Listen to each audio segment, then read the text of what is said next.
Hello? Yes, Adrian, can hear you. Can you hear me? Yeah, I can hear you. Patrick, how are you? I'm fine. How are you? I'm doing well. Because I was actually was seeing my mic has been disabled. Then I was. No, it was Is it okay? disabled first time, but now it's okay. You can even see Professor, me? we can't see you. Maybe I think you have switched off your video. I watched. Maybe you try to put on your video on the move that small button at the camera where the camera is. Maybe you move it. You can see me now. No. How about now? Yes. Yes, perfect. Okay. Yeah, maybe place it better. Pardon? Yeah. Yes. Is it okay now?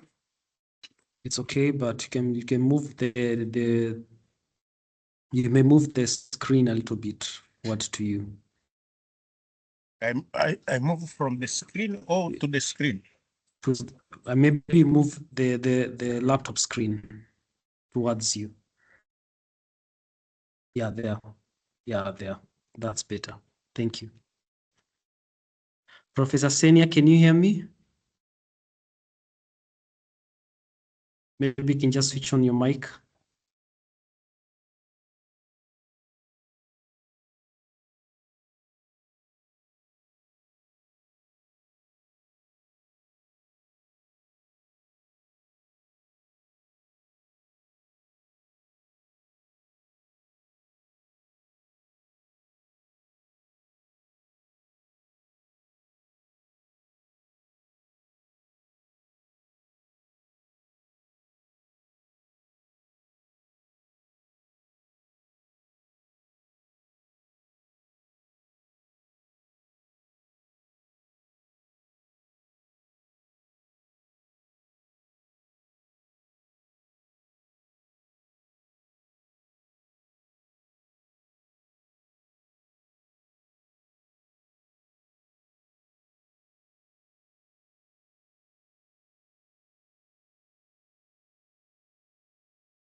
Mr. Albano, can you hear us?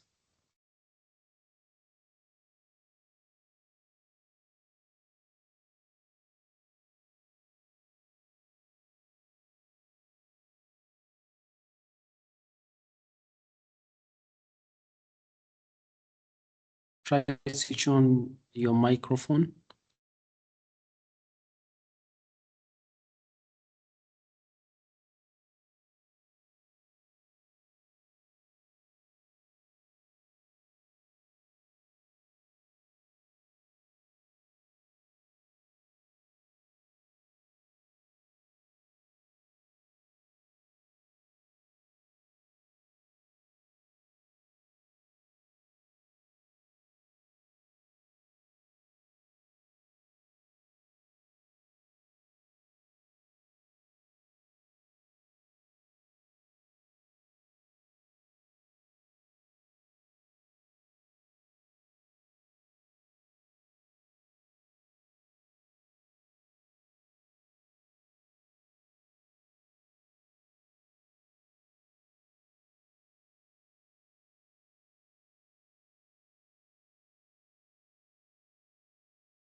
Morning, everyone.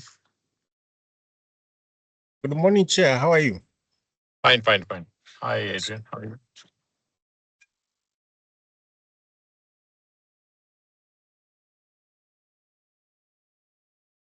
Patrick, when are you expecting to start? So I think we will start in the next 5 minutes. That's what I propose. As I can see, the facilitators are already in and also the key speakers are already in. Thank you. Thank you. We don't have a lot of time, Yes. but the chairman is already here. Thank you.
Good morning, everyone.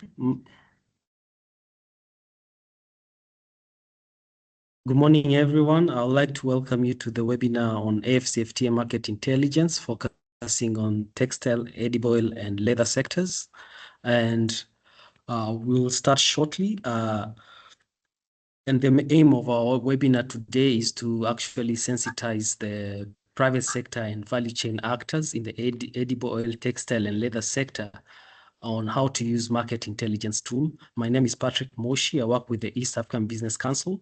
And with us today, we have a lineup of panelists and speakers and experts who will be taking us through the different tools. I'd like to acknowledge the presence of Dr. Vimal Shah, who is also the chairperson of EABC AfDB project steering committee, Mr. Adrian Jau from EABC, and also Professor Senia Nhamo, a development economist, and also Albano Msungu, who is also an expert in transport and logistics.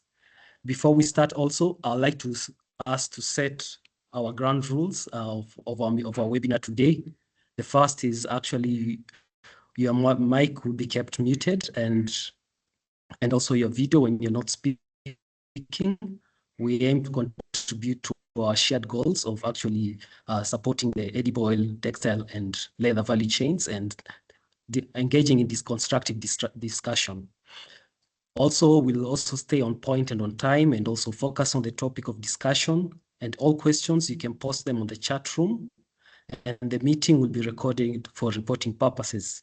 And also the report of this meeting will be shared to all participants who registered. And if you have not registered, you can just send your email on the chat room and we'll be able to send you the report. So in terms of our program today, we'll start from remarks from EABC by Mr. Adrian Jau, then Dr. Vimal Shah, the chairperson of BITCO Africa and the EABC AfDB project steering committee. Then we'll get a presentation on market intelligence, focusing on leather, textile, and edible oil sectors from Professor Senia Nhamo, a development economist. Then we'll also get more insights from our expert in transport and logistics, Mr. Albano Msungu. We'll also have an expert from the International Trade Center, Abdilatif Ben Zakir, a market analyst from the International Trade Center on the non-tariff measures self-assessment tool. So allow me also to convey our apologies for the technical glitch that has happened. We were supposed to start at 10 a.m., but I think due to a technical glitch, we have it showing at 11 a.m., but I think we're good to go. Now, I would like to welcome remarks from Mr. Adrian Jau to do the official opening. Welcome, sir. Okay, thank you very much, Patrick, for the introduction. And I will start quickly. First of all, to thank Dr. Vimal Shah, our past chairperson and the chairperson of BITCO Africa, as well as the chairperson of the EABC Africa Development Bank Project Steering Committee. Also, I would like to thank the EABC board directors who are present in this webinar, but also the facilitator for this workshop, and all members of East Africa Business Council, and especially the key stakeholder from the three subsectors, which we are going to create awareness on Africa Continental Free Trade Area, from edible oil, textile, leather, and leather sector.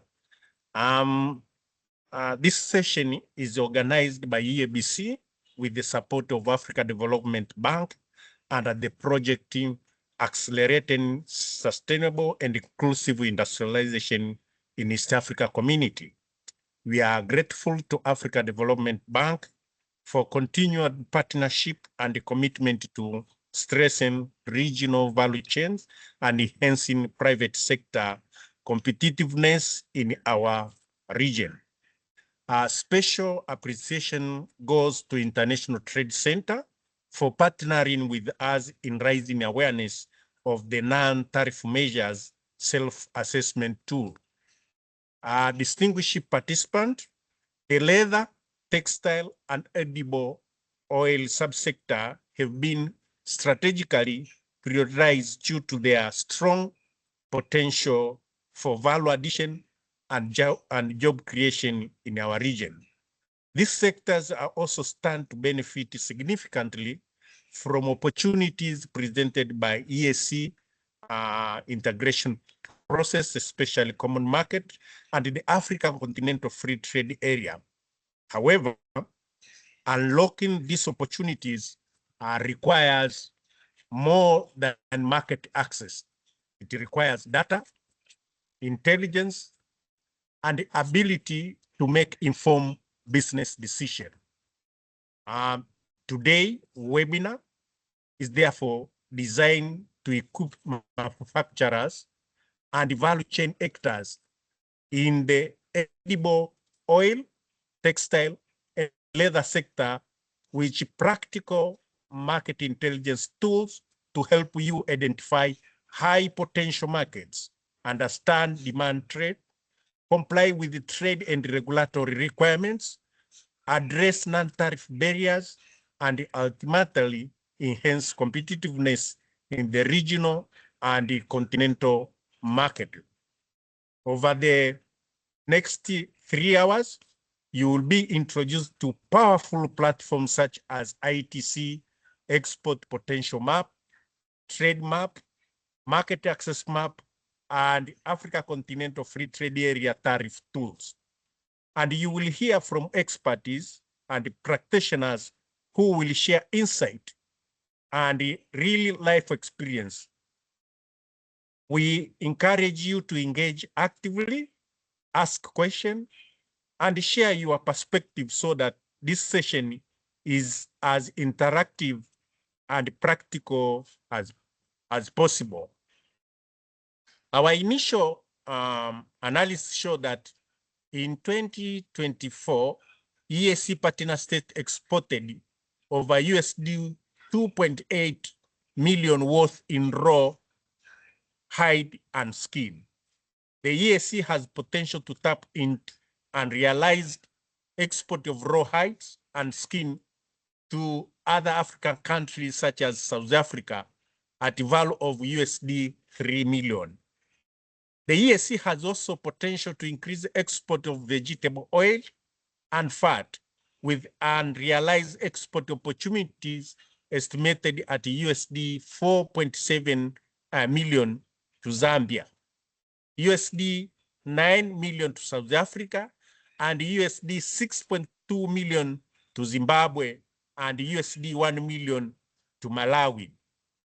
I understand you also, the tripartite free trade area, which comprise the regs of COMESA, EAC, and SADC, is already in force. EAC apparel export have significant unrealized potential, particular to South Africa, which is estimated at USD 289 million, Namibia USD 9.6 million, and Mozambique USD 6.5 million. Here we have only selected few countries which actually they are either in COMESA or SADC. The EABC Africa Development Bank project seek to enhance value chain integration and roll out targeted capacity building programs and export clinics aimed at supporting export-ready company in the edible oil, textile, and leather sector and Africa Continental Free Trade Area, as well as tripartite free trade area agreements. Let me conclude by reaffirming EABC commitment to work closely with the EAC government and the development partner to strengthen regional value chain and support the private sector to fully benefit from Africa Continental Free Trade Area market of 1.3 billion consumer market.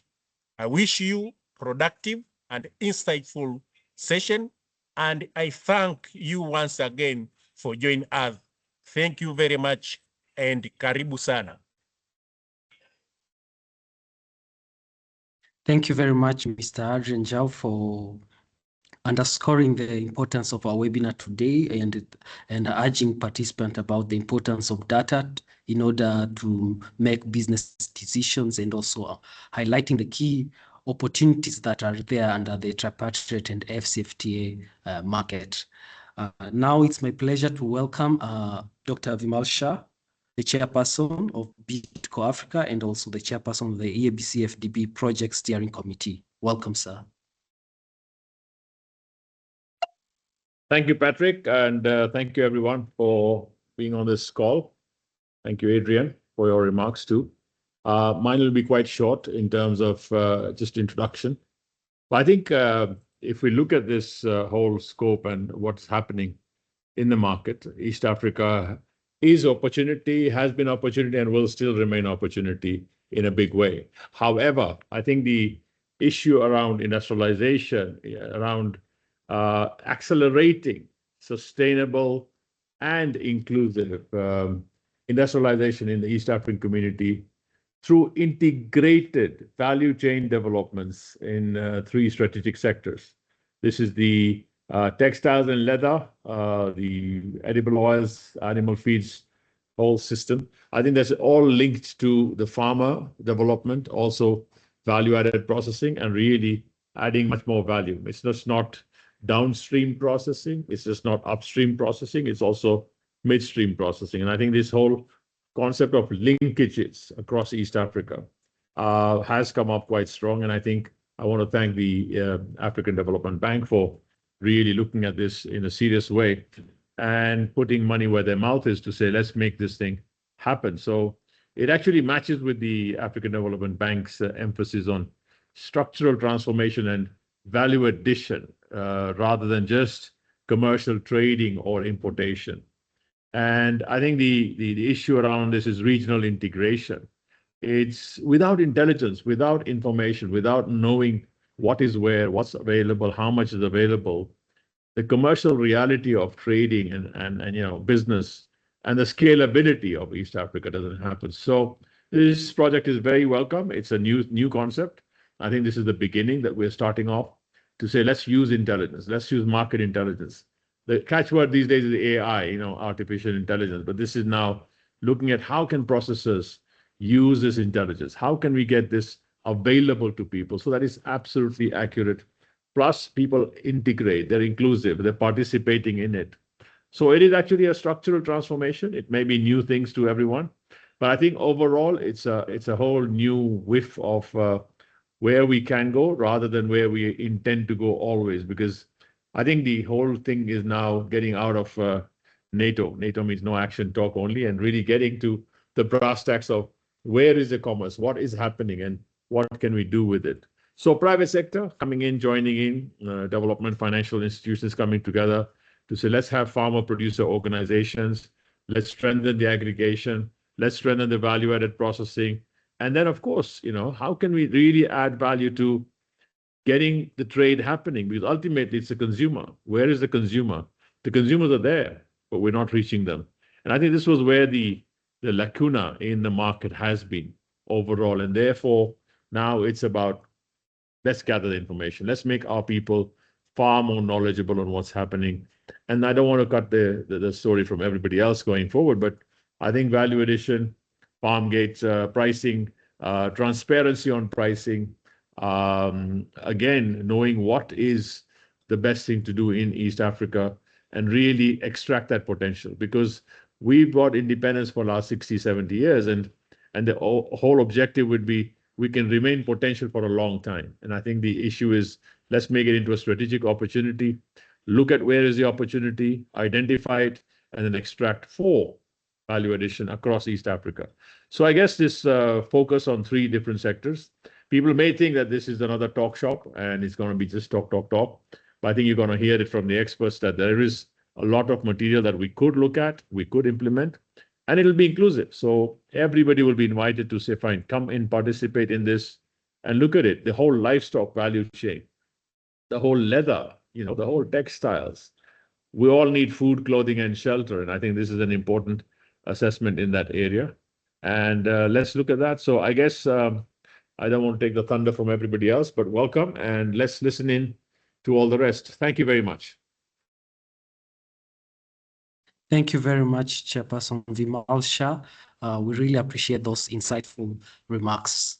Now, I would like to welcome our first expert, who is Professor Senia Nhamu. Professor Senia, are you in, please? Maybe you can switch on your mic and maybe you may proceed with your presentation. Yes, thank you. Thank you very much, Patrick, and welcome to the participants, both in this forum and those who have joined us on the live online platform. As has already been mentioned, my name is Senia Nhamu, an associate professor of economics who has interest in tools for trade policy analysis. And so this morning, it is my pleasure to share with you a few insights, market intelligence for manufacturers in the leather, textiles, and edible oils sector. I am sharing my presentation now. Kindly indicate as soon as you can see the slides. It's visible, maybe. Yes, it's visible. Yes, now it's in PowerPoint mode. So as a way of introduction, in the next 40 minutes, we are going to look at the relevance of the leather, textiles, and edible oil. The introduction to one very important tool for market analysis, the ITC, International Trade Center Market Analysis Tools. We will then embark on an interesting journey of product analysis. I'm sure as exporters or potential exporters in these markets, we are always in search of new export markets for our products. And so we want to review the current situation of the country's exports. When I say the country's exports, I'm basically referring to the member states of the EAC. Identification and analysis of the world's leading importers. Who are the leading importers in these three commodities that we are looking at? We want to analyze the performance of competing suppliers. So once we have identified these potential markets, then the question is, who are the competitors? Who are the competing leading suppliers in this market? We also want to investigate the potential markets at the national tariff level, assess the performance of the products currently exported to the market, and also identify similar products, because we want to diversify our baskets to ensure that we deliver, we supply what is required in the markets. And quickly, are these markets relevant for the EAC? I think in the welcome and opening remarks, we clearly got the picture of how important these three sectors are for the EAC. Not only are they important for the EAC, but they have been identified as important markets under the AfCFTA, Africa Continental Free Trade Agreement. So the UNDP and AfCFTA Secretariat in 2021 produced the Futures Report. And the key question there was, which value chains for a Made in Africa revolution? In 2024, the EAC looked at the export trade potential of the East African community under the AfCFTA. And I just want to show you how these products actually feature. So this box 4.1, let me activate my laser pointer. This box 4.1 shows the priority sectors and products for the AfCFTA market by EAC countries. And I have highlighted there for Burundi, edible oil, leather and handicrafts products. Kenya, leather and leather products. Rwanda, textiles. Tanzania, leather and leather products, edible oil, textiles, all the three markets represented there. South Sudan, we don't see the markets appearing, but you will see when we do the analysis at country level that there is a bit of trade in some of these products. Uganda, there is edible oil. So indeed, we are looking at markets that are critical for the EAC and also important when we look at the continent-wide AfCFTA. Now, the tool that I'm going to introduce, you will agree with me that we have limited time for this. But the idea is, as participants, you need to get to a point where you are able on your own to get into this ITC market analysis tool and be able to engage and find useful information about the markets for these products. So the tool that we are going to look at, so when you go to the ITC, there's a link there which you can follow in your own time as the slides will be made available. So the trade map, Trade Statistics for International Business Development, is an online tool with monthly, quarterly, and yearly international trade data combined with statistical indicators and information on trading companies, which help you to prioritize export and import markets. And so just a snapshot of data availability within that trade map. So I'm focusing specifically on EAC and the countries, the member states, where you see the red color, it's red, almost orangish. It means there is no data for that. So looking at the EAC as a group, the data becomes available from 2015, and the purple color code means that this is a mixture of mirror and direct data. What is mirror data? It's data that is obtained from the trading partners. And so if I don't have data for exports of the EAC in 2015, but I have data from the trading partners that are importing, then that is what we mean by mirror data. So you can see clearly that there's a lot of data available for several countries within the EAC under the trade map. And so very rich analysis can be undertaken for us to understand the dynamics within these markets. And so looking at firms, at firm level, there are critical decisions that must be made. For a given product or service, we have questions on what is the size of world trade? In other words, at firm level, as I sit and analyze the potential to export, I want to understand the size of world trade for each of these markets. What are the market trends? Is the market growing or not? So you need that information.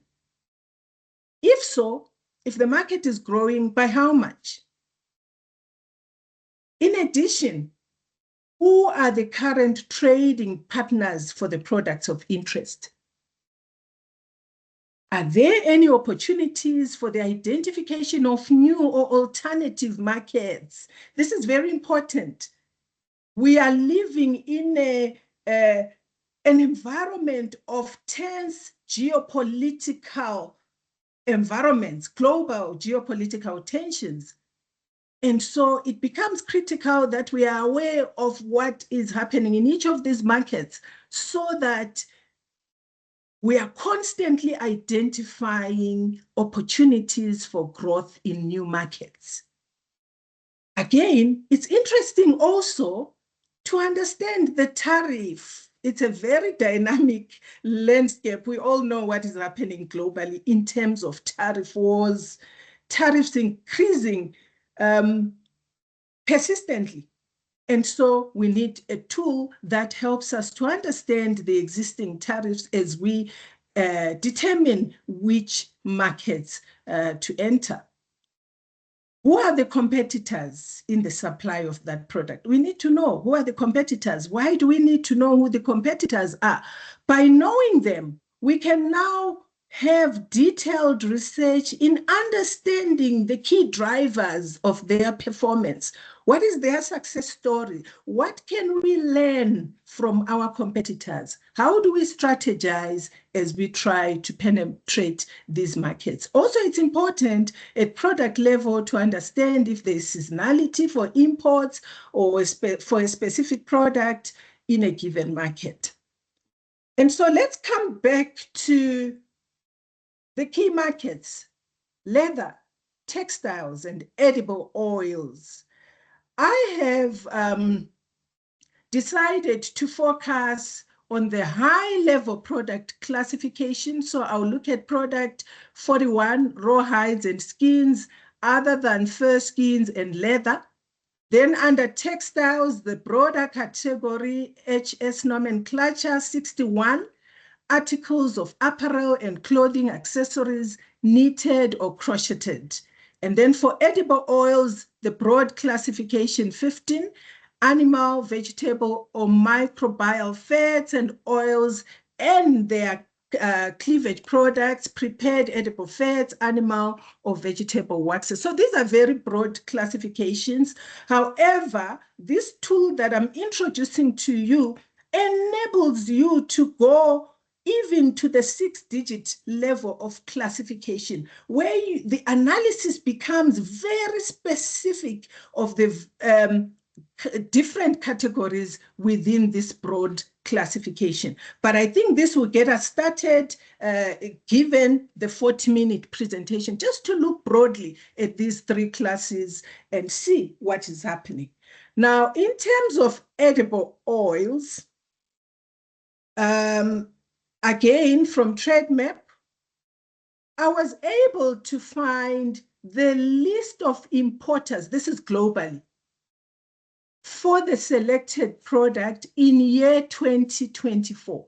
Now, this is not over the years, it's what happened in year 2024, being the latest data available on that platform. And so, as you can see, the major importer in terms of imported value of edible oils is the United States of America. We have India, China, Netherlands, Italy, Spain, Germany, Belgium, France, and so on and so forth. I'm looking for African countries. Who is importing edible oils? They are not featuring when we look at the top 20, but we will then go deeper and see intra-African trade, if there is at all any meaningful trade taking place. Again, within the same tool, we are moving from the global picture. We can see who are the major players there. I want to go to the East Africa's exports of vegetable oils and fats. So again, from the trade map, we're able to identify markets with potential for Eastern African exports. And so this is the picture here. We can see Tanzania there. We see India, Uganda, DRC, and so on and so forth. And when we analyze closely, we see that the markets with the greatest potential for EAC's exports of vegetable oils and fats are number 1, Tanzania, number 2, India, and Uganda. So Tanzania shows the largest absolute difference between potential and baseline exports in value terms. So here, this is showing us the greatest difference between the absolute baseline exports and potential in value terms. So this leaves room to realize additional exports worth about $65 million. And so clearly there's 14% of unrealized export potential. Now you can see how rich this tool is. It's already telling us that as a REC, the EAC has 14% of unrealized export potential. So we need to do something. There is a gap. And so as firms in the edible oil sector, there's something we need to do in order we can't hear you well. Hello? Sorry, is that... Yes, we can hear you now. Okay. We can hear you now. Yes. All right. Okay, please indicate if I need to go back. At what point did you lose me? Can I proceed? Exports, you may proceed, yeah. Thank you. Thank you for that. All right. So we've looked at the export potential as a REC. And now on this slide, it's a bit busy. It's quite busy because I decided to now look at individual member states and look at where they are exporting edible oils to. So Burundi's market, this is the status quo, the current market. It's the DRC, Uganda, Rwanda, and Tanzania. Here are the African countries that I was looking at, intra-African trade, showing the potential of trade within the AfCFTA. The Democratic Republic of Congo, markets for edible oils, Rwanda, USA, Canada, Uganda, Angola, Zambia, and Belgium. Is the status quo going to be maintained? Thinking about tariffs and exports to the USA. And then for Kenya, those are the trading partners. The current export destination for edible oils. You see the markets for Kenya. There are many. There are many markets. And so that says to Burundi, is there a chance of looking at some of these export destinations for Kenya and finding out if they can be meaningful trade or new markets based on this information? Again, for Rwanda, we see a considerable number of trading partners. I've done the analysis for Somalia, for South Sudan, Tanzania, and Uganda. But what I'm saying now, we are saying currently as things are, who are the trading partners? They are not the same for all the EAC member states. There are important lessons to learn from other member states and embarking on intensive market research studies to see what the success factors are in these different markets. All right. I want to quickly present again the same picture for leather markets. I've left edible oils, but I'm going to come back with another lens after presenting and profiling the status quo. So for leather markets, Again, remember, it's the broad category 41 that I've used, raw hides and skins. The global market, these are the importers for the selected products in the year 2024. Again, a very interesting exposition to say China is the largest importer in terms of imported value in 1,000 US dollars, followed by Vietnam, Italy. I'm reminded of Italian leather products. They import, do some value addition, and so there is demand in Italy for leather products. France, Indonesia, Mexico, and so on and so forth. So these are the top 20 importers of selected products in 2024 of the raw hides and skins. And so what does it say to us as exporters and potential exporters? Here are the markets, here are the global markets that we could look at and see the feasibility of exporting to those destinations. Again, now I want to look at the EAC as a region and ask the question, in terms of leather, the markets with the greatest potential for East Africa's exports of skins, leather products thereof, and footwear are, number one, Uganda, the United States, and Italy.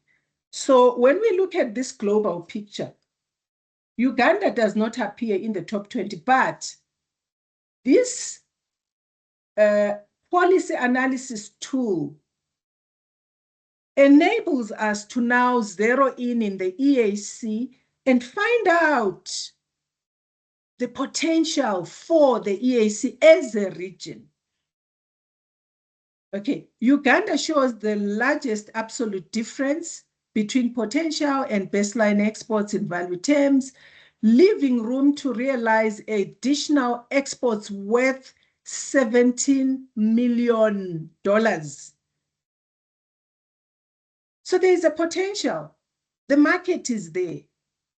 And this represents 12% of unrealized export potential for Uganda specifically. Again, I will not go into detail in the interest of time, but the analysis has also been done for individual member states.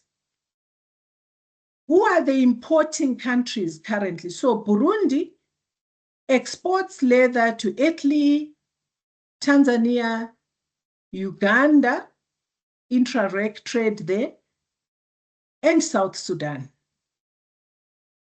Currently, the Democratic Republic of Congo, based on the data from the ITC, there is no trade in leather. Again, we know there are various factors that could lead to this.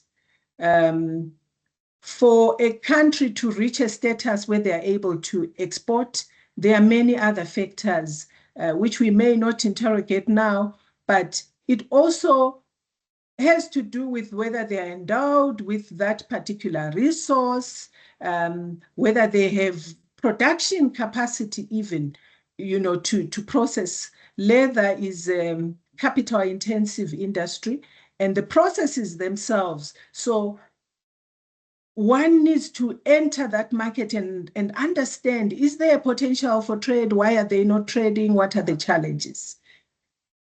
Kenya seems to perform a lot, again, in terms of reaching a broader export destination with their leather products, Rwanda, and Somalia, South Sudan exporting to Uganda, Tanzania also.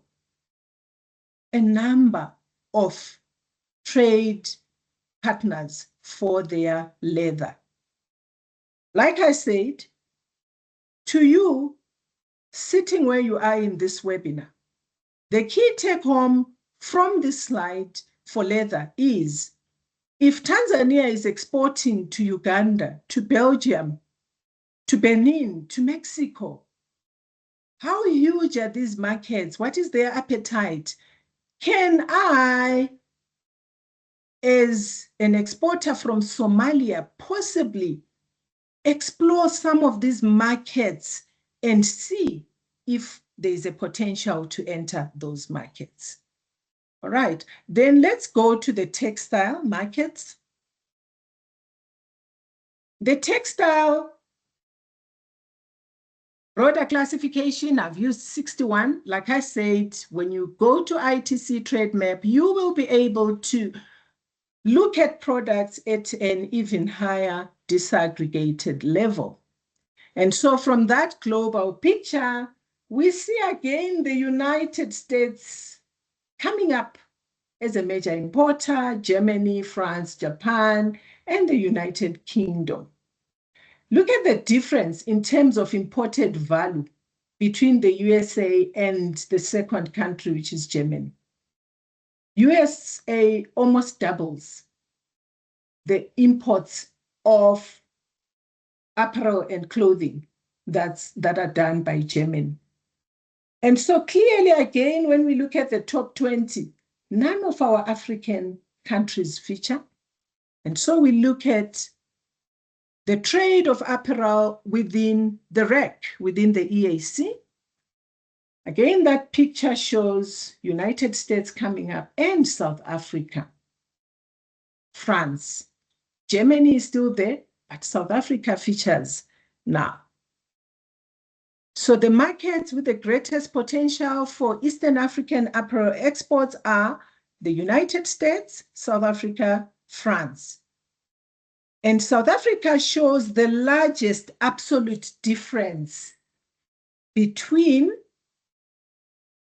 potential and baseline exports in value terms, leaving room to realize additional exports worth 289 million.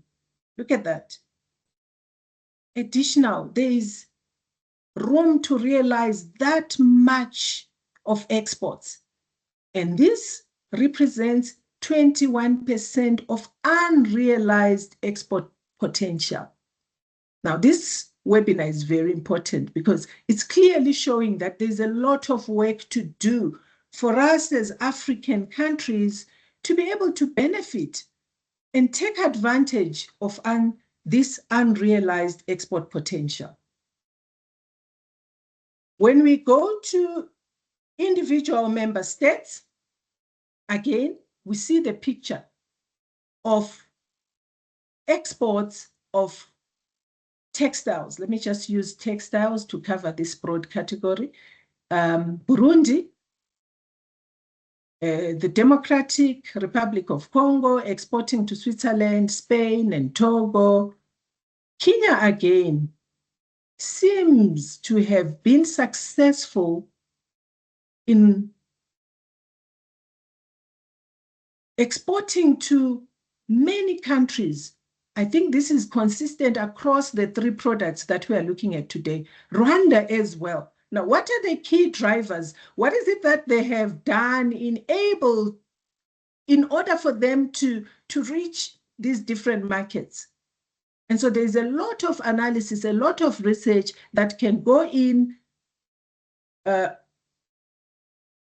closely looking at these export destinations and trying to identify if there is a potential for South Sudan to move beyond Mozambique and target some of the countries that Tanzania is exporting to. And so I think meaningful dialogue within the EAC region, such as this one, would help sharing of experiences. I'm hoping there are participants from Tanzania who will be able to tell us what are some of the key factors. Is it that there are some bilateral trade arrangements with some of these countries? Why have they been able to reach such a diversified and large number of countries? So in terms of the product, where it's being exported to globally, key export markets within the EAC, and also export markets within the member states. I will leave it here in the interest of time, but I have clearly indicated that there's a lot of work to be done to understand the dynamics in each of these markets. And so I want to ramp up now. I have about 10 minutes remaining out of the 40. And so we want to identify and analyze the world leading importers. Now, this ITC tool enables us to, for instance, here we are looking again at product 61. Please follow my laser pointer closely. So this gives us a list of importers, which we have seen. We saw the global list of importers for apparel. However, in this particular platform, we are then able to see, whilst the United States of America has a large volume of imports, the value of imports, but I want to explore the growth, because there's no point in me saying, oh, okay, then I'm going to target the USA. Has there been meaningful growth? So when we look at the annual growth value, this column here, look at the United States. It has only been 5% annual growth. And so again, as an exporter, it then says to me, do I really want to go there, or do I want to look at an export destination where the growth potential is high? Because it won't be a situation where I enter the market and fail to grow in terms of the export value and volume as well. So whilst we're in this column, we see that Poland actually has 15% annual growth in the imports of textiles. So using this tool, clearly, Poland becomes a target for me. Of course, there are many other factors that one must still look at and understand. But as a starting point, I can tag Poland based on the growth potential, and look at Hong Kong, China. The import of textiles is growing. This is latest data, 33% annually. And so definitely it's a market to explore, because there are potential benefits. Look also at Mexico, 18% annual growth. That's another market to look at. United Arab, is it? No. This is Austria. Austria at 16%. Clearly, you can see their export destinations, while the value is quite high, they are ranking on top. However, there's negative growth, and you want to understand what factors are leading to this negative growth. And so, as a potential exporter, when I look at a country with -7, Belgium. Here, Belgium, -7. Perhaps I must pause and reconsider whether it's a potential beneficial export destination. All right, so within textiles, that's just a summary of what we have looked at. Poland, Hong Kong, Mexico, having strong annual growth in value. 15%, 30%, 18%, and 16% respectively. And this indicates strong demand for textiles. All right, then we look at the next product. Again, the same analysis. We can see that China is the top importer, and the world value of leather, broader category 41, is 16.7 million. This is in thousand US dollars. So I'm just saying 16.7 million value of leather exports. However, again, using the growth to identify potential global markets for leather, there's a 23% growth in Vietnam. And so as you sit there An assignment to you after the webinar, check the market dynamics in Vietnam, Indonesia, potential for leather exports. There's been 20% annual growth in Indonesia. And then Cambodia. Okay, I'm just trying to align my, yes, 34% annual growth. But again, there are some export destinations that may seem to be attractive in terms of the value of imported leather. Look at Italy. Like I said, Italian leather is very popular. There are handbags, there are shoes. However, there has been negative 10% annual decline in the imports.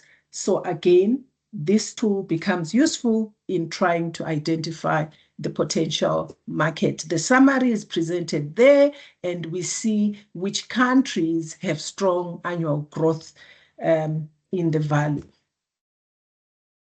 Again, the ITC tool enables us to analyze the performance of competing suppliers. And so what we would do is to go back to this platform where we have identified Indonesia, for example, because of its 20% annual growth, to be a potential market. But you want to check who else is supplying Indonesia. So within the platform, how I wish this was a practical session where you as exporters in the region get your hands dirty and play with this very useful tool. So you would then go here on this page with this interface and click on Indonesia. And so you see who, if you are targeting Indonesia, who are your competitors? Who else is exporting leather to Indonesia? And so the analysis gets richer and richer. You just don't go to Indonesia without understanding the key factors in that particular market. It's going to be a number of trading partners who then become your competing suppliers. And so after the successful identification of potential markets, as an exporter, you want to gather more information about the countries that supply leather, textiles, and edible oils. And your interest there is in knowing how the main competitors in the market are performing, so that you are informed before you enter that targeted market, And then also for leather, you do the same analysis where the competing suppliers and further research on distribution channels, logistics, trade arrangements, political ties, because now this has become an important factor in terms of market analysis. Last but not least in my slides, it's the ability of the market access map to give us information about tariffs in the potential new markets. Let me show you something here. So on this interface, if we come to the very last column, there are average tariffs estimated applied by the country as of 2024. So when we have identified Cambodia because of its 10% potential growth, we then see the tariff, and we can compare with tariffs in other potential markets. As I conclude, it is very clear that this tool that I have presented in this webinar, specifically to tease your appetite into analyzing the markets on your own. It's a very simple process. All you need to do to get detailed data within this ITC platform, you need to register. Simple registration as a user, it doesn't take time. And thankfully, for developing countries, the registration is free. There is also a user manual that I will share with you. It's still an old 2014 user manual, user guide that is on the platform. But it then leads you into getting the data for yourself, exploring potential markets, and making meaningful decisions as an investor. Of course, there are many other things within business intelligence. We didn't even get to pricing and all, but I think for starters, we are now aware of the potential markets for our EAC member states. With that, I thank you. Thank you very much, Professor Senia Mhamo, for the insightful presentation on the market intelligence and the opportunities that are there in textile, edible, and leather. Now, I would like to welcome our next presenter, who is Mr. Albano Msungu, a transport and logistic expert. Mr. Albano, are you there? And just before Albano joins in, yes, Mr. Albano, I think you're in two devices. Maybe you can exit from one and use one only, because in two devices we can hear an echo. Kindly speak. Apologies. Let me just check 1 minute and I'll be back. Okay. As Albano prepares, maybe this is to welcome all participants again to this webinar, and also inform the participants that they can post their questions in the chat room, and we will have our different facilitators to respond back to you. You may post your question in the chat room, and our participants will be able to get back to you. I can see Timothy. Kindly post your question first, then we may allow Professor Senia to answer it. Okay, Timothy, let me allow your microphone. Let's just have one question as Albano comes on from Timothy.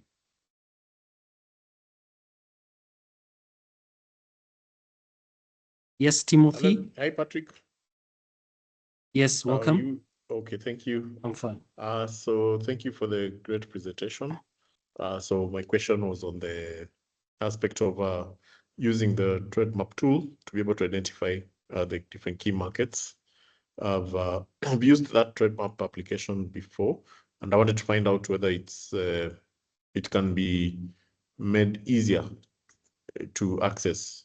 So perhaps maybe a different application can be built on top of it, making it easier for most businesses to interact with it. So maybe using something like a chatbot can be built on top to make access of information easy. So this is the question I had to ask Prof, whether it's something that can be explored to ensure that it's not a barrier to the access to the information that's very rich and relevant to businesses. Thank you very much, Timothy. The custodians of the data, although most of the data comes from UN Comtrade, but the custodians, the International Trade Center, and I think it's possible. You and I can even just send an email. There are probably experts who know how this can be done. In the age of AI, I think it's a real possibility to have a quick interface that gives that's fine. Thank you. I'll be able to touch base later then on that. Yes, Abdulatif, maybe you can clarify the questions. Yes, good morning, everyone. Nice to meet you all. I'm Abdelatif Benzakri. I'm here today with Huangle, my colleague. We're both working in the International Trade Center. And just to complement the answer to the question of Mr. Brian, so we are actually aware that the tool is very dense. And as you saw in the presentation of Professor Senya, there's a lot to go through, many indicators and many aspects to pay attention to. So we're aware of that it's not easy to grasp. And I take note of your suggestion of having a chatbot, but before actually implementing a chatbot, we are already in the process of redesigning the whole website. So I cannot confirm that a chatbot will be part of it, but the interface that you just saw now should be modified somewhere this year. So our colleagues are working on it to update it, to make it a bit more user-friendly, also for the design, to make it a bit more modern. And that will hopefully facilitate the way you navigate and the way you search for information. So there is already a first step to make it easier. But yes, I understand that maybe we need to make a second step to go maybe even further. So well noted. Thank you. Okay, thank you very much. Mr. Albano Msungu, maybe you're next. Maybe you can just project your presentation and also your audio. You have the floor.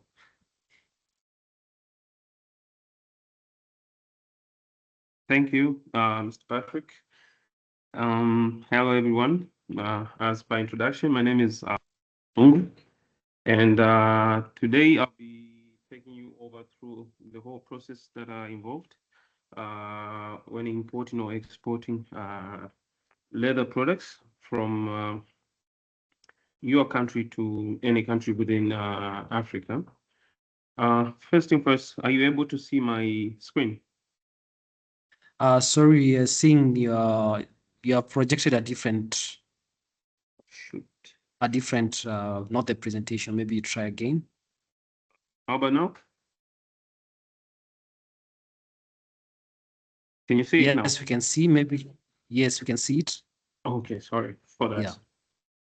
Well, on this presentation, I think we'll learn a few things. And first of all is how to move goods to cut cost and to avoid delays. And we'll use an export case scenario from Tanzania to Nigeria, whereby you can learn how you can, the documents that are needed and all the right procedures to follow so that you can take benefit of the AfCFTAs and EACs arguments that are there between countries. So to begin with, I'll start with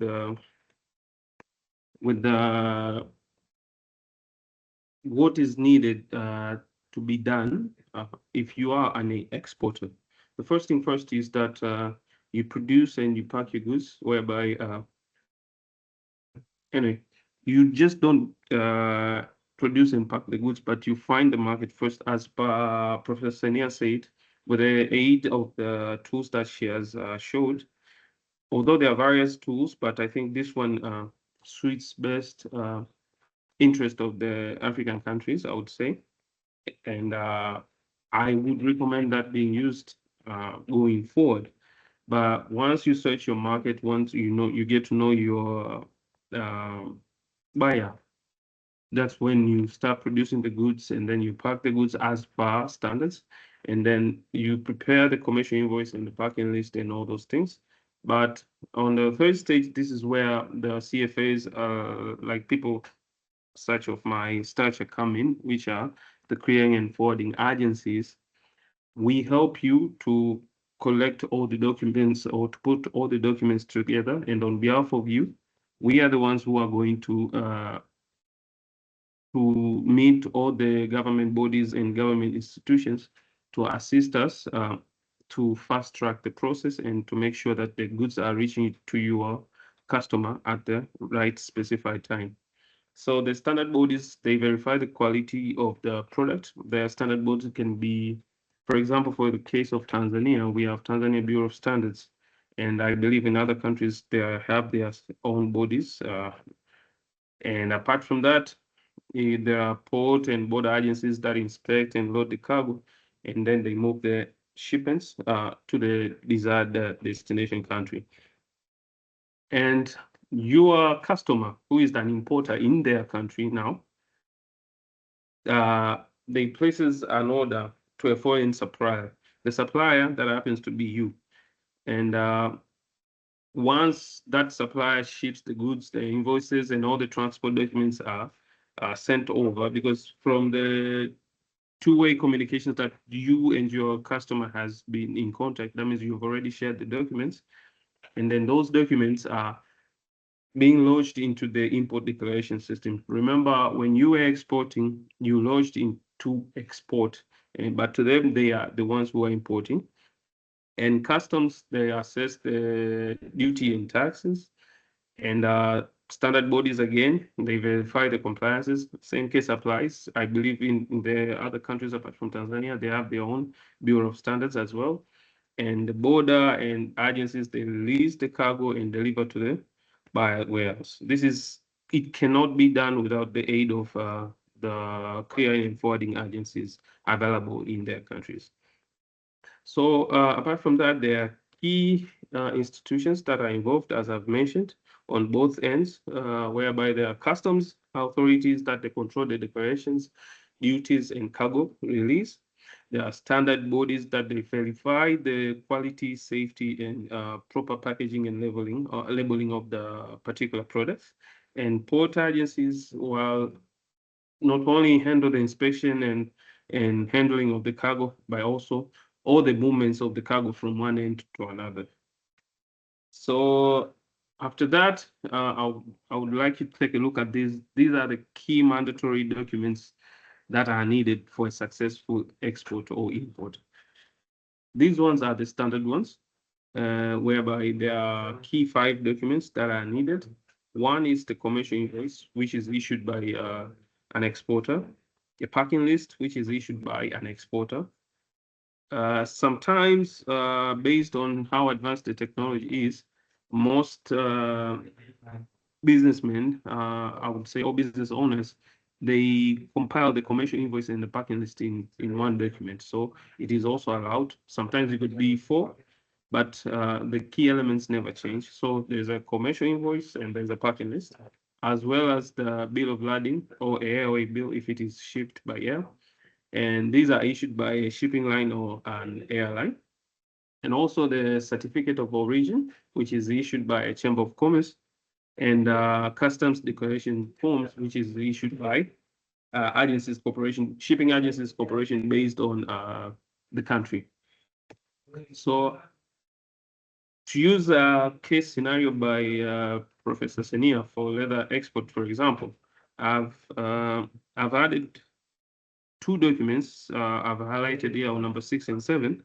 Apart from the first 5 that I've spoken about, there is since livestock, I mean, skin is coming from livestock. So livestock is under Ministry of Livestock and Fisheries. Therefore, you would need an export permit from that particular ministry. So for the case of Tanzania, I've added that there's an animal health export permit that is issued by Ministry of Livestock and Fisheries, as well as certificate of fumigation, which is issued by a third-party company, but must be assigned by the government. Not, any veterinarian can't do this, but only those who are assigned by the government. There's a list of various companies, but that are actually authorized by the government to do this. So it depends with any country. Some countries, for example, I think Rwanda, they have specified, I think 4 or 5. I don't recall well, but just as an example. So I would like to go to where things are getting interesting, the rules of origin under AfCFTA and EAC. Here, we'll go through whereby we'll see what are the rules of origin. How does it help an exporter or an importer to save money, which is to cut costs and to avoid delays? So the rules of origin, as it says, is where the product comes from. They provide you good qualities. Actually, it's the proof that this product is of a quality from an African base. and not outside the African borders. And also, why do they matter? They help you to control your tax, as I've said. And at the same time, they protect African producers from transshipment, and they give you, the buyer, who is the importer one, the price edge in the market. And how to qualify? There are only three ways, whereby it's wholly obtained, substantial transformation, and product-specific rule. So for me, I would deep dive into the substantial transformation and product-specific rule, because for the wholly obtained, I think it's kind of easier. For example, as I said earlier, that I'll use an example of Tanzania to Nigeria, whereby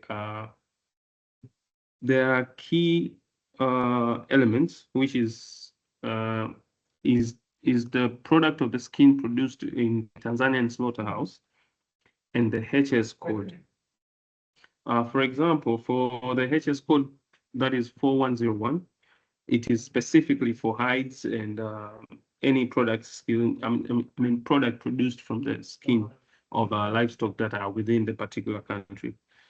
But based on the process done on that particular hides of skin, it moves the product from 4101 point something based on the process done. So if it is under soaking, it will go to 4101.40, and if it is lining or turning or dyeing or finishing, it will go to 4101.20.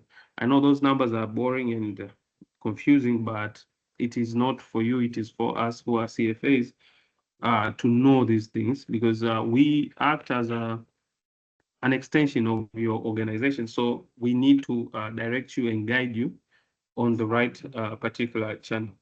So I wanted to use this as a quiz, but I would like it to be more of a participatory thing, whereby we'll use the same example of leather export from Tanzania to Nigeria to understand the concept of how of an African origin that particular product is. So in this case, the value of raw skin is only 20 USDs. And chemical, labor, energy that are involved, which is as an example, which is 25 USDs, a factory overhead of 10 USD, and the whole export price is 70 USD. So we need to find the African value. How much is much over an African value, and is it of an African origin by how many percent? If it goes from 40 to above, it qualifies to being an African content, which means it qualifies for AfCFTA benefit. Okay, so if you take total product value, which is 20 plus 35, which are these? So the first 25 is the chemical, labor, and energy, and factory overhead. And then if you plus the raw skin value, it goes to the 55 that I've said. So if you sell that at 70 USD, the difference covers the profit and logistics. And the formula to calculate, it's very simple, which is an African value divided by export price times 100%. So an African value, we've seen it's 35, and the price of a particular product is at 70. So if you times 100, it goes to 50%, which qualifies for AfCFTA benefits. So this AfCFTA decision point is that when that particular cargo reaches to Nigeria customs, let's say if the value was under 40, that means there will be no reduced tariffs or taxes, whereby you pay the normal import duties.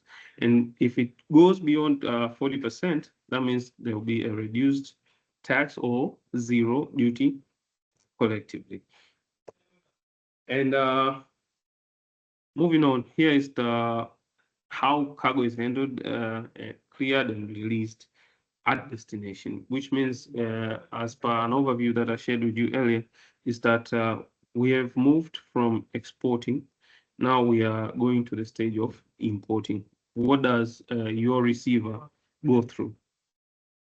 So from arrival, whereby the ship or a plane arrives, the cargo enters the port or the airport, and then those government institutions involved in customs, they come, they check the documents, and also the cargo gets scanned and inspected.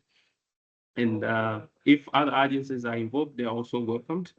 And collectively, if they come into a decision that this particular cargo has all the documents are in good places, and let's say they don't have any query, that means that cargo will be released, and import tax will be paid, and custom release the cargo, and then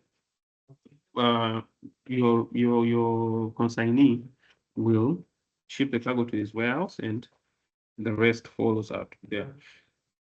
So I would also want us to go through some of the non-tariff barriers and how you can mitigate these things. Actually, there are common non-tariff barriers whereby we know our continent, we know how we behave, we know our politics, we know some countries have civil unrest and all those things, whereby sometimes there are delays at the border, and sometimes some institutions, they require to inspect the cargo twice or thrice, even 6 times, until they are satisfied. And also issue of the technology, sometimes this custom systems goes offline, and it's a most common thing. And there are ways that you can mitigate all these things. For example, what actually causes all these things is that there's more storage cost, and so there'll be a delay. And also there's a late delivery, lost sales, a lot of things. Actually, I just took those key ones and shared with you. And if you can check from my presentation, you will notice that what happens to both countries, the one that is exporting and the one that is importing, is that they all get to be notified regarding that particular case, and also the official fix it within a set period of time. I wanted to show a case scenario, but I couldn't hide the names of the business entities. So I will just have highlighted a website whereby the complaint can be taken there.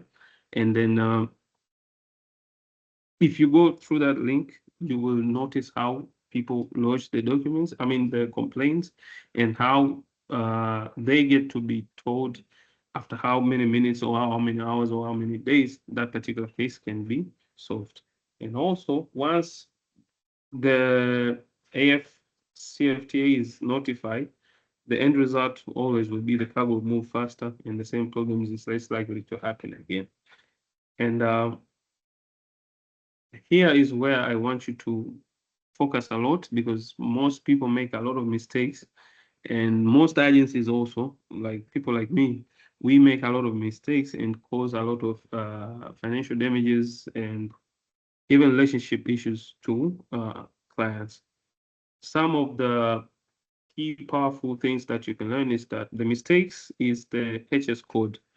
As I said earlier, that I was giving you an example of 4101 point something based on the process involved in processing that particular skin. So for example, if there is a wrong HS code, what does it say? It says that the chances are there will be higher duty on that particular consignment. Therefore, you need to make sure the HS code is correct. And also, missing certificate of origin, then you lose the benefit of to utilize all the benefits of AfCFTA. And if you underdeclare the value of the consignment, penalties will be involved. If you didn't pack your consignment properly, that can cause rejection, but in most cases, damages. And for example for countries like in West African countries, they have very, very, very strict rules when it comes to poor packaging. For example, if you take a container of raw skins, and then if you didn't process it well, and if a point of blood is seen on that particular container, it can cause a lot of financial damages to the importer, which then there'll be a fight between the importer and the exporter on who is going to pay for those damages. And again, using a unlicensed clearing agent, you will end up changing a lot of clearing agent, and then which may result to delay, and you might not deliver that particular consignment within the specified time.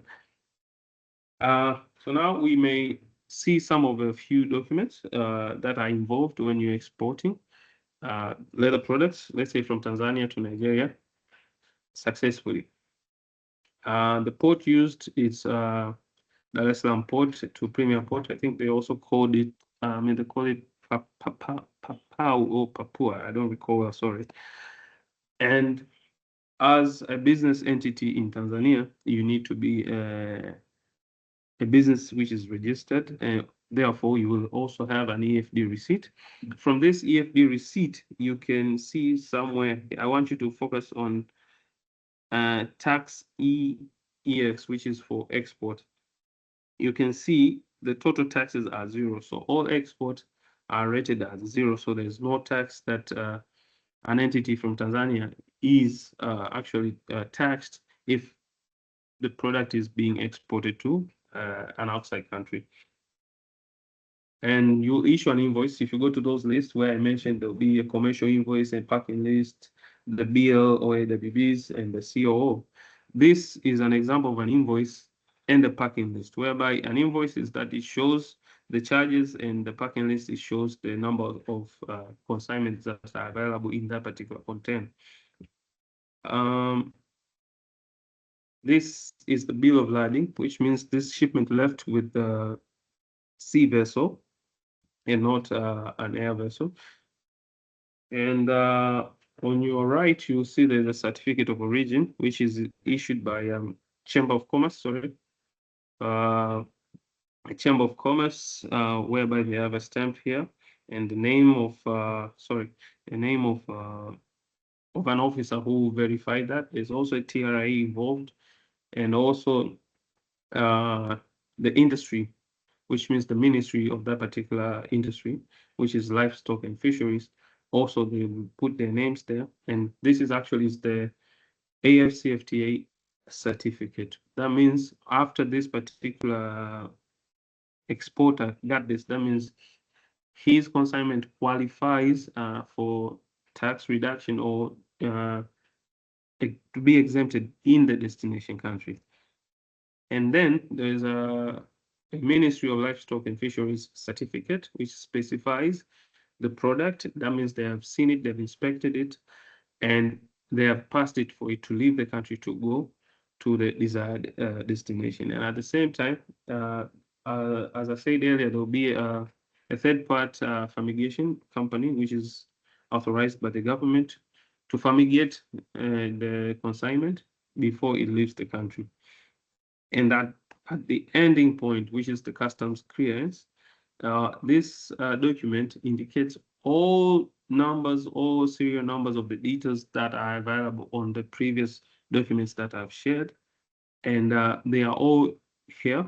And once you have this, there will be another document which is released also by the custom clearance, which is called, actually it's called a release order. Once that particular certificate is issued, that means that cargo is ready to move to the desired country. And from that perspective, I would say that consignment has left legally, not illegal, legally, and you will qualify to enjoy the benefits of the AfCFTA. By saying that, I would like to conclude by saying I'm pretty sure by now you have an idea of the whole process of how they go. And also, you know the documents and you know how to claim the AfCFTA's benefit. And please use this knowledge to enter new African markets. Thank you.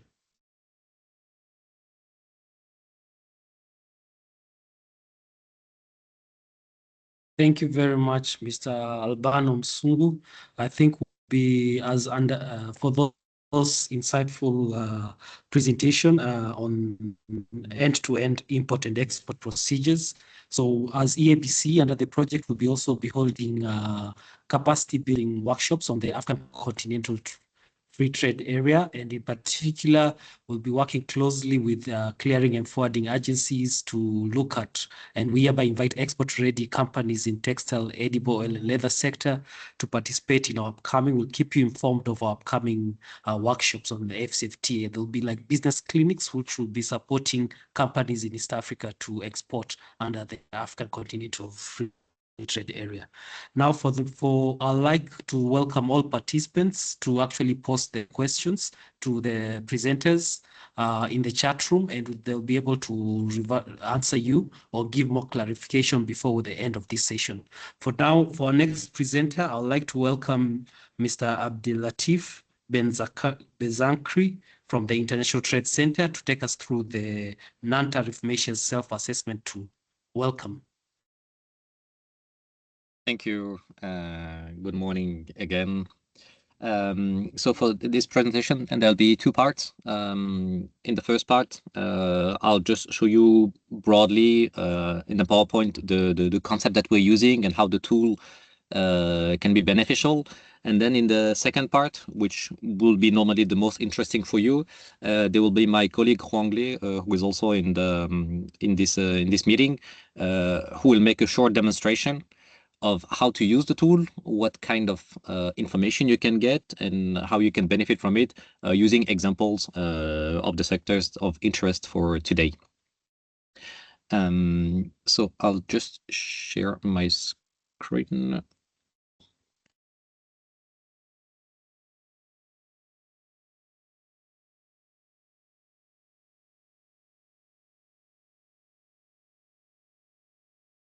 One second, sorry.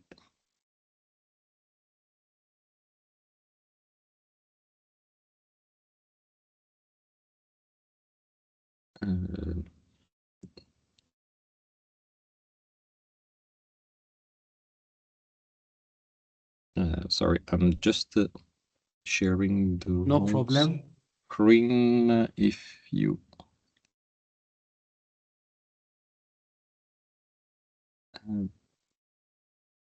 I'll try again. A presentation without a technical problem would be a real presentation, so I have to do it. Thank you. You can see it now. Are we good? Yes. Okay.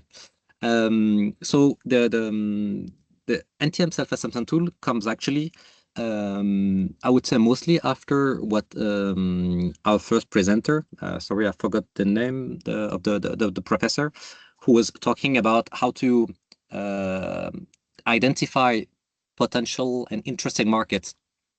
So the idea when you're an exporter is that you are trying to see what market can be interesting. But then interesting, I mean, you have to think of in what perspective. So the first presentation was about, is it interesting in terms of trade and potential? So then you'll have your, I don't know, top 3, top 5, or top 10 markets. And you say, okay, these ones, they seem to be promising. So I'll investigate further because, as she said, it's the first step. And then, when you go further, it means like, you want to enter the market, you want to access the market. So even if it's interesting in terms of trade, in terms of growth, in terms of potential, can you access this market? And to make sure that you can access this market, you need to check if you're compliant. You need to know first what are the methods that you need to comply with, and if you're compliant with that. And the tool that we're going to look at today helps you do that part. I have a market in target. Is my product compliant with with all the regulations that are applied? So at this moment, before this tool was created, sorry. So before this tool was created, there were several challenges. So here, I mean, it works for you any destination or like the EU, the EAC, or any product. At this moment, what you have to do to make sure that you're compliant, well, first you need to search for the regulations of my product.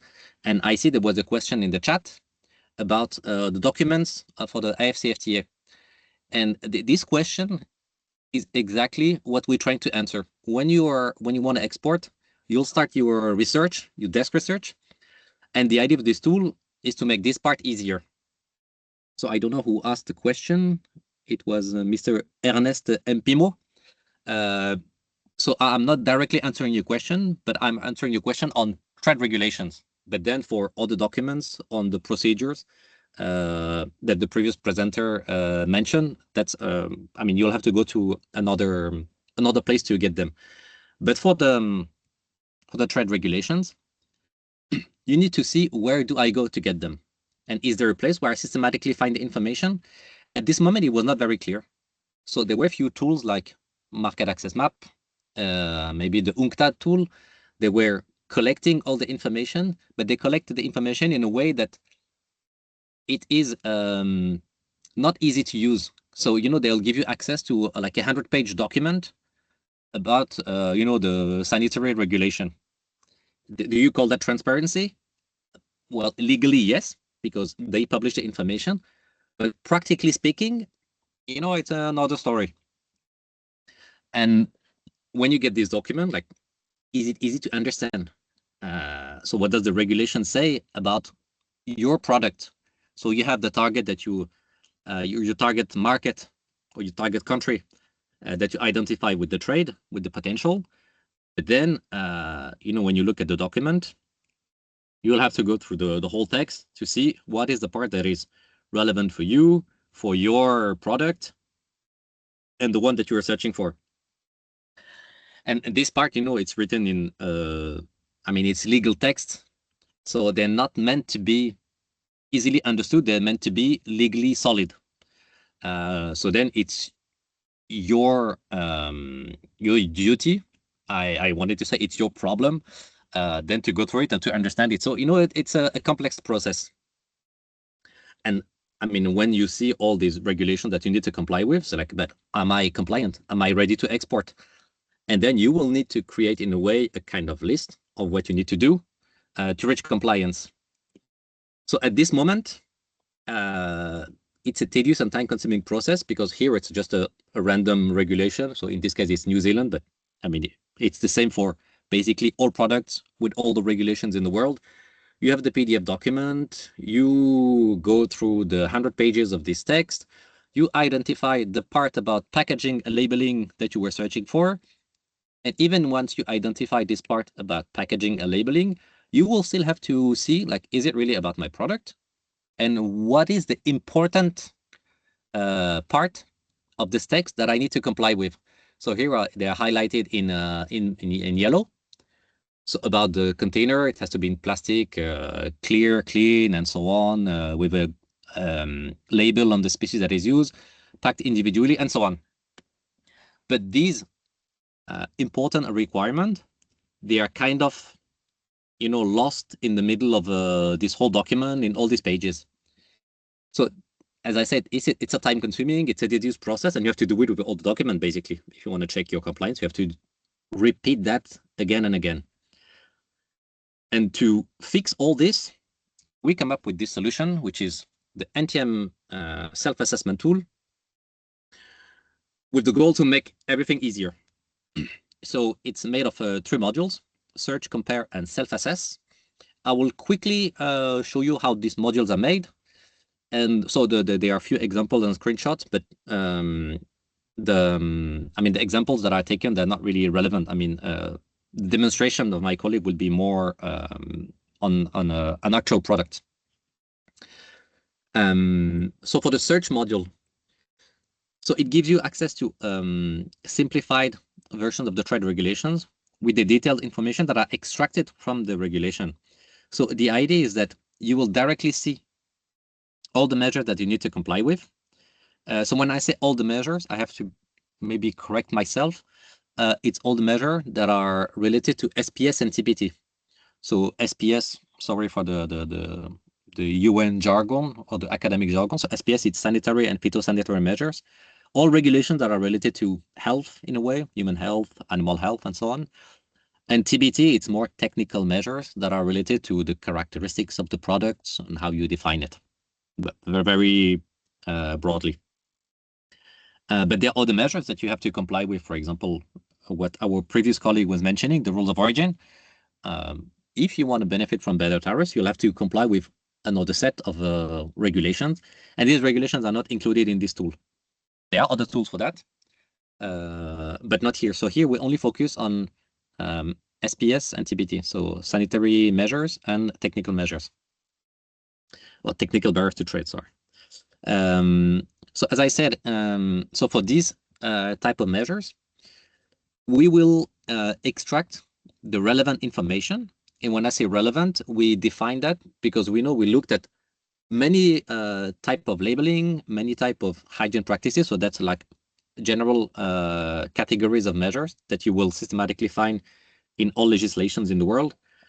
And for a given type of regulation, we will get the same set of indicators. So here, for example, it's the labeling. So for the labeling, we will systematically search for the date mark. Does the official text say something about the date mark? If yes, we take the paragraph that is specifically about the date mark and we put it in under this indicator. So when you search for your product and your destination, you'll say there's something about labeling. And when you click on the labeling, it will tell you what you need to do specifically about the date mark.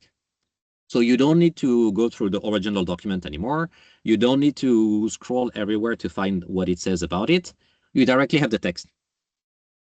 So you still need to read it, obviously, but it's already like many steps further to make your whole compliance process easier.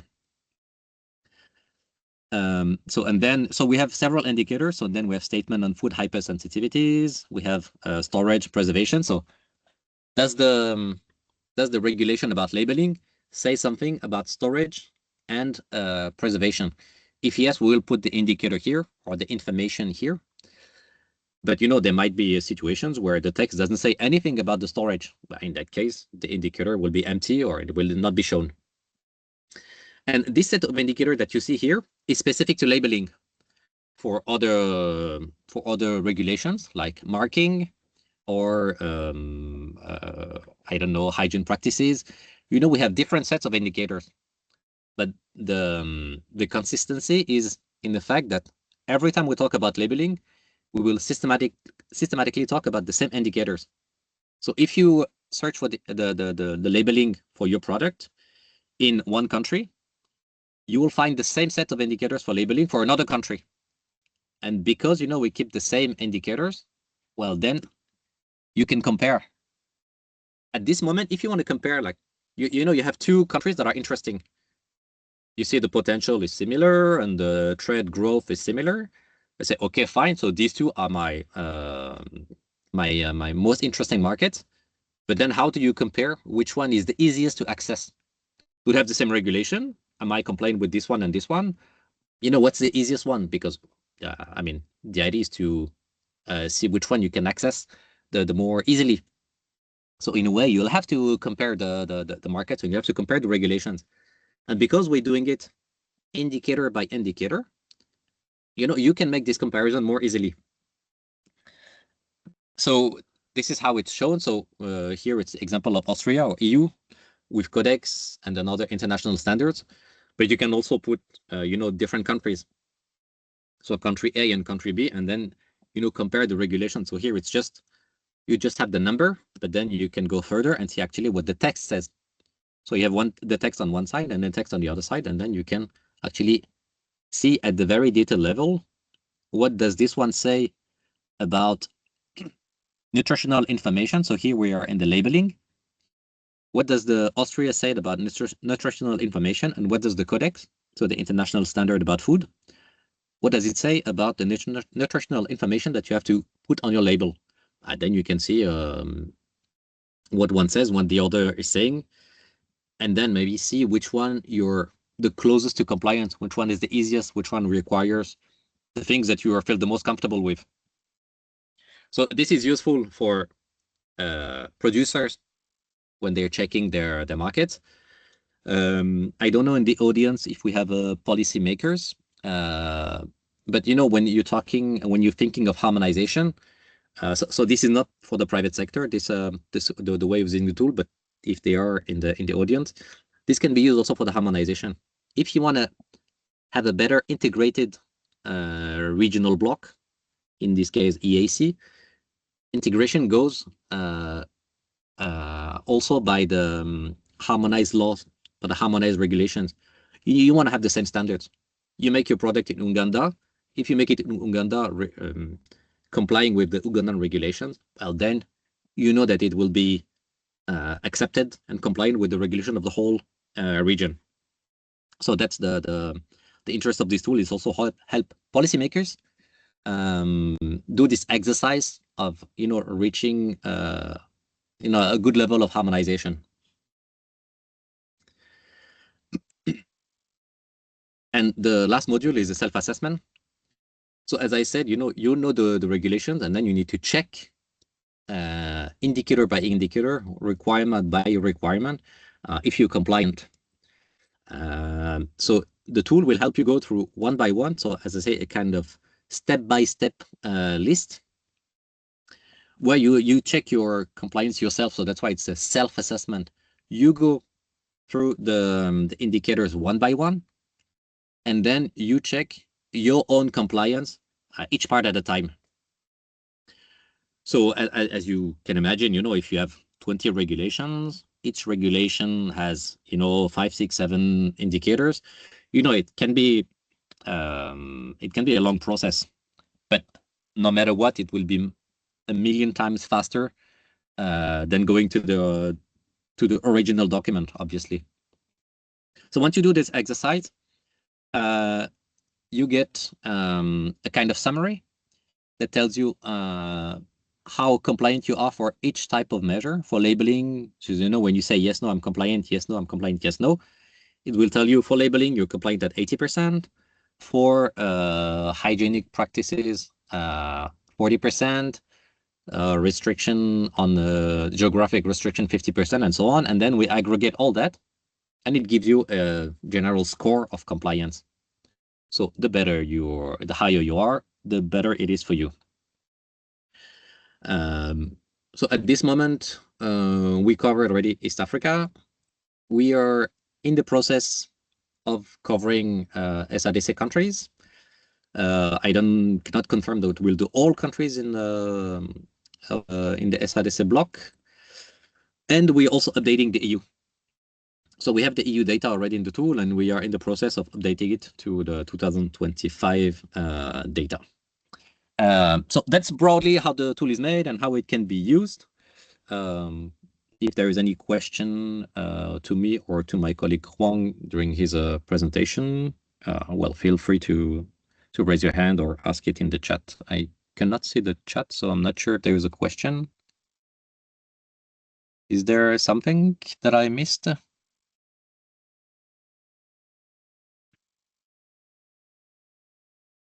No, Abdulatif. I think Okay.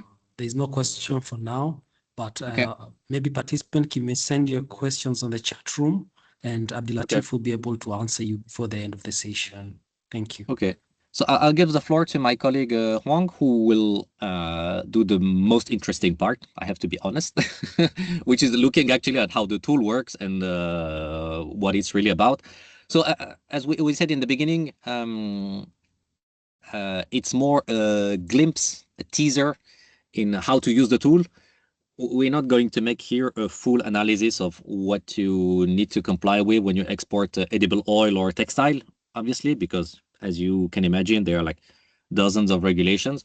The idea is more to show you how to get the information, how to use it, and how to make the full benefit of the tool. Over to you, Huang. Thank you. I saw a hand raised. Timothy, do you want to ask your question now before we move to the demonstration? Oh yes, thank you. I think the demonstration is going to be for the assessment tool. Yes. Good. That was my question. Okay, thank you, Lloyd. Okay. All right, thanks. Can you see my screen? Yes? I assume that's a yes. Okay, great. Yes. Okay, so within the next about 10 minutes, I'll try to be very short and to show you how the tool works. So as you see on the screen right now, we are at the home page of the tool. So from the homepage, you can already use the 3 modules that we offer. So it's search, compare, and self-assess. But you can also go to the individual tab on the in the menu here up here to access them. One thing I have to warn you is that for public users, you can already use the search and compare modules, but for the self-assess module, you have to log in. But the good news is that you can use the same credential that you use for other ITC tools, such as the trade map, market access map, or export potential map. So here, for the sake of the presentation, I will log in right now because I already saved my credentials, so it's very fast. I already logged in. So now, without further ado, I will start first with the search module. So you see here, there are 3 information that we, as an exporter or the user of the tool, I have to fill in, which is the exporting country, importing country, and the product. So now, for example, I would take is, let's say I'm an exporter of raw hides in Tanzania. Because with the capacity to of the tanning industry is rather limited, so I'm thinking, okay, I want to export my product to other countries that do this, for example, Kenya or Uganda. So let's say I want to export my raw hides to Kenya, and here at the product field, if you know by heart the HS code for your product, you can put it here already, the number. If you're not sure, we have a tool here to help you find the product code. So here, if you click on product code finder, you will see the whole list of all the products classification according to the harmonized system. Here you can either browse by browse it list, or you can search here. For example, I'm searching for raw hides, so I can use the keywords, and already here I can see the suggested relevant HS code that I can select. Now I see the list and I see that, okay, I'm interested in the product. My product is raw bovine hides. It's a whole hide that is heavier than 16 kilograms, for example. I'm looking at the concrete code here, 410150. And when you click here, you see the list will expand to a more detailed level. So this is the red. The text in red here is at the national tariff line level. It's specific to Kenya. So bear in mind that for the whole world, they speak the same language in terms of harmonized system at up to the 6-digit level only. So at a more detailed level, the products will be classified depending on each country. So here, this is a product that I need to select for Kenya. When I export my product of whole raw hides, more than 16 kilograms to Kenya, I will select this, and it will automatically capture the code here for you. And then I click search. Now, the result you see here are the technical measures, as Abdel Latif mentioned. There are SPS and TBT. But because, the sanitary and phytosanitary measures, technical barrier to trade, they are quite technical terms that maybe we researcher, we are interested in looking at. But for you, we have already organized them in another way, which is to classify them into technical regulations and conformity assessment, so that it may be easier for the public user to access. Of course, if you are more familiar with the SPS/TBT grouping, you can already change here in this small menu here. They are just the same measures, but just different ways of grouping them. So now if I scroll to the result section here, we have two groups. And if you click on see more, you just expand each of the group at one time. So here, for example, I see the total measures, technical measures applied to my product by Kenya is 22 measures. And here there are 12 technical regulations and 10 conformity assessment measures.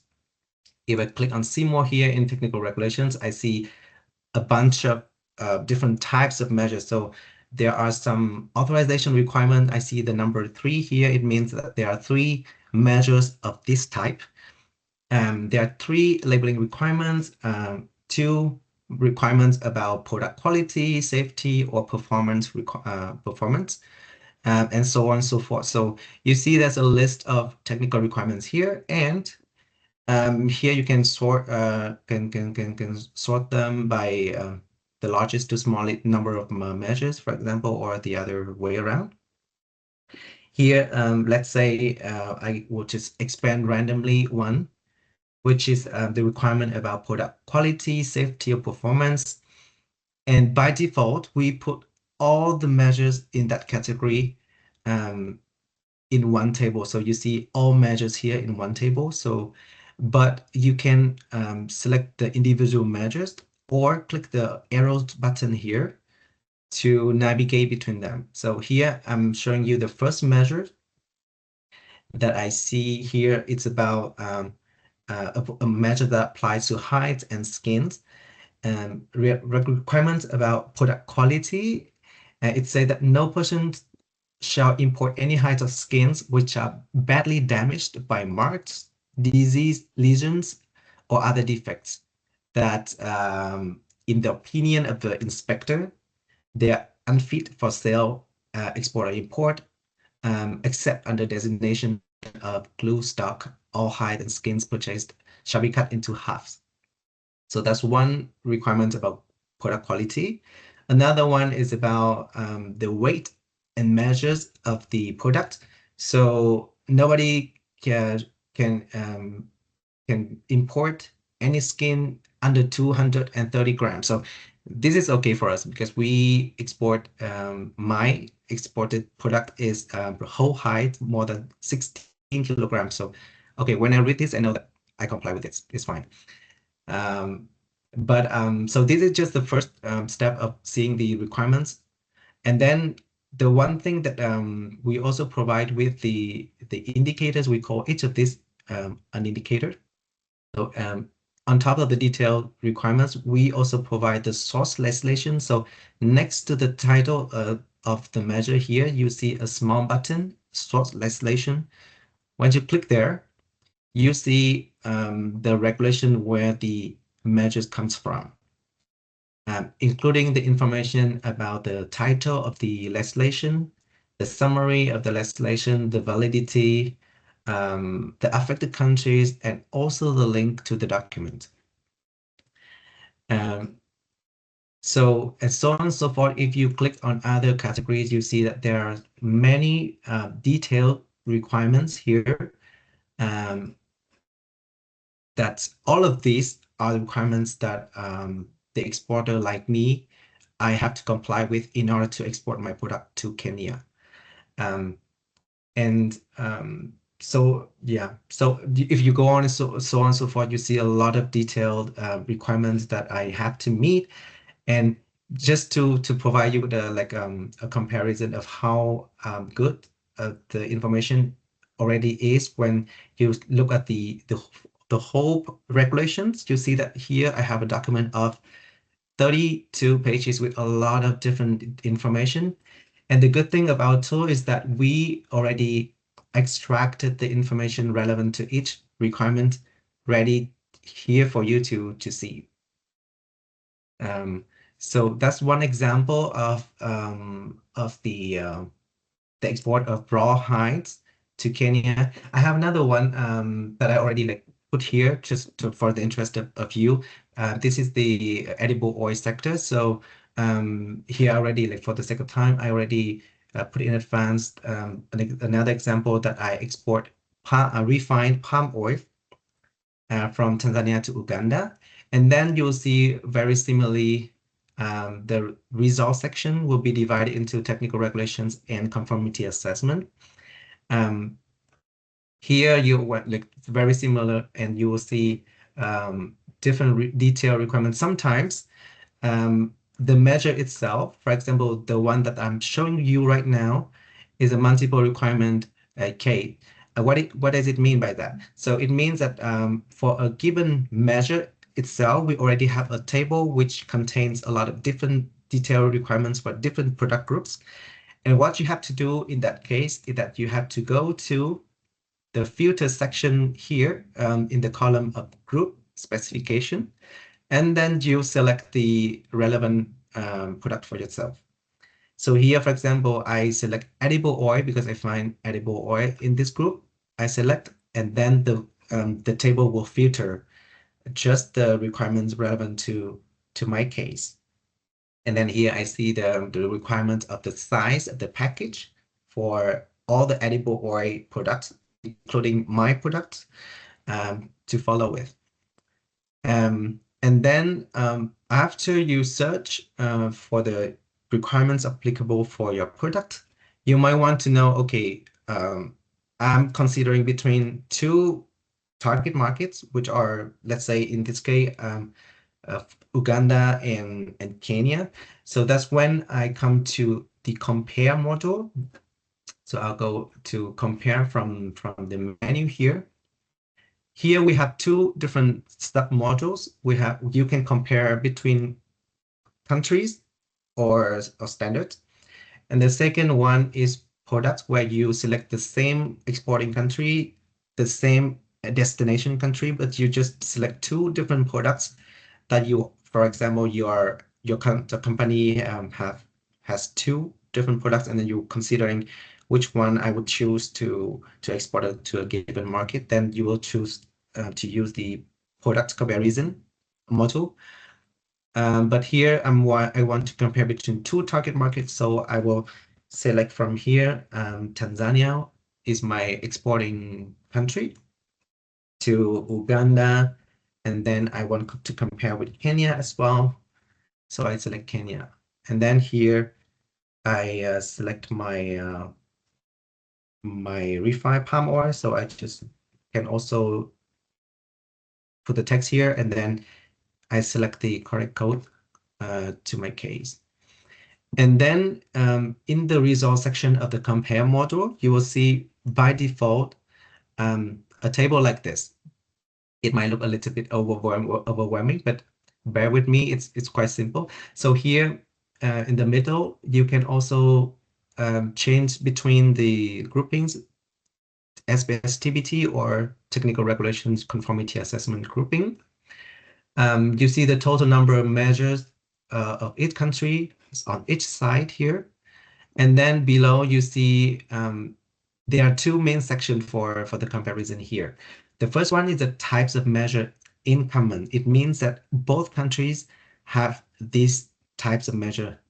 For example, the authorization requirement both countries have, but you see the different number here on each side. So here, for example, like Uganda has one authorization requirement, but Kenya imposes two authorization requirements.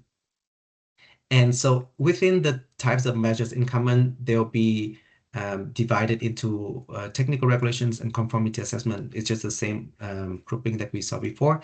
And then if you scroll down, you see another section in blue. There are types of measures not in common. So there are just some types of measures that one country has and the other doesn't have. So you see here, like Kenya has two more types of measures not in common, and Uganda doesn't have them. And then for each of the category here, if you click on this, you will expand the comparison of the requirements side by side. So here I have Uganda on one side with all the measures of Uganda, and Kenya on the other side. Here, the same logic. At first you see all measures, but if you click on other measures you see side by side of the individual measures. Because now I see here like they have both Kenya and Uganda, they have a very similar way of regulating this packaging aspect. So I would just check this column to find the relevant products for myself. So it's edible oil. And you see that, oh, they have something, the way that they regulate is quite similar. But if you look at the detail, you see that, for example, Uganda, they requires that when being packed in rigid containers of glass, plastic, or metal, you can start first at the 500 milliliter, and then you go up to 1 liter, 3 liters, 5 liters, and so on and so forth. But on the side of Kenya, they actually allowed when you packed in the edible oils in rigid containers made of glass, plastic, and metal, you can start from 50 milliliters. So it depends. So it depends on the way that you pack your product. You might find that if I pack like my edible oil in a small rigid container made of plastic, I can export in packages of 50 milliliters. But in case of Uganda, I cannot, because they require that if you pack your edible oils in rigid containers of glass, plastics, or metal, you have to go starting from 500 milliliters. So it's very detailed, very technical, and I think it's very useful. And if you go down to the section of types of measures not in common, it's very similar that you just expand the requirements. I would show you another example because it's just different way that you see it. So here, because the table that we saw just before, they are in case where you have multiple requirements in one measure. But if you have only one set of requirements for a given measure, you see here, the interface is slightly different because now you can already see side by side by indicator. So I'm showing you an example of a labeling requirement that Uganda and Kenya both have. But for example, like in terms of names of the goods, how the names of the good must be labeled. Kenya, in this particular measure, it doesn't require anything, but in the side of Uganda requires that there must be a common or generic name of the goods contained in the package on the label. So you see like here, you can see the comparison side by side for all the indicator. Sometimes when it's quite long, we put the see more button here so that you can expand the section and you see more information. You see the full requirement. So it could be complicated sometimes, but I would say that it's already much better than digging into the lengthy, could be hundreds of pages legal text that the normal SMEs have to dig in themselves. And then there's another case where you compare more than 2 countries. For example, here you select Belgium. So when you select more than 2 countries, the comparison result will be a little bit different because we cannot really put all the information side by side for 3 countries or more because it's very packed. So here it's loading a little bit. So let's say I just select another. Anyways, I will come back to it later because I'm running out of time. So let's go to the last one, the self-assessment model. If you notice that from the search model before, there's a small button self-assess here. So there are actually 3 ways to access the self-assessment module. You can either click here from the search model, search results, and then you would have a quick button here to create a self-assessment mode profile. So here you can put the name of your choice. So I just say company A, and then you start assessment right away. The other ways that I told you before, you can either from the homepage to access it, or you can click self-assess here in the menu bar to access. In the self-assess module, after you created the profile, you have the profile information here up here with the name that you put, the exporting country, importing country, and the product.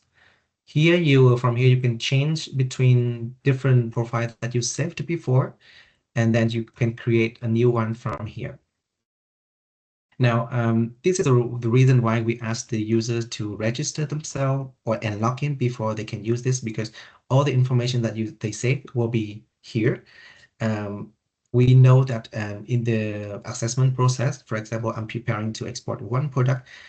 I might not be ready today, but like next month, I have more information, I have more compliance task done, then I can come back to the same profile that I saved before and then complete my assessment later. That's why we allow them to save in their profile. So here in the assessment profile, you see on the left-hand side, we have a menu bar that allows you to navigate between different measures. So it's the same grouping here. You can change the grouping here between SPSTPT or technical regulations and conformity assessment. And then you can just click here. You see each measure. If you don't click, by default, you will go from one measure to another.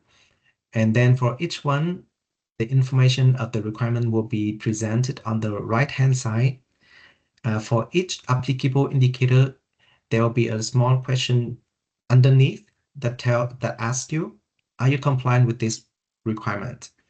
And then your task, my task as an exporter, I read this requirement and I say, yes, I comply with this. No, I don't comply with this for now. So for this case, for example, I say here it's a general requirement about the quality. I say, yes, I comply with this, and I click next. And then you'll see that after I already assess my compliance, there are like green tick mark here that tells you that you already accessed all the requirements in that specific measure. If I don't click anything, I click next. So you see that there's no green mark. So it tells me that I have to go back to those that are not checked with the green marks to complete my assessment later. And so this is the authorization requirement. I say, okay, I comply with this. Next. Sometimes I say, okay, I don't have the generic name right now on the label, so I just put no, or so on. I just like randomly say, okay, I have the name of the manufacturer. I have the date mark. Great. Some other information I'm not sure, so I just leave it like that.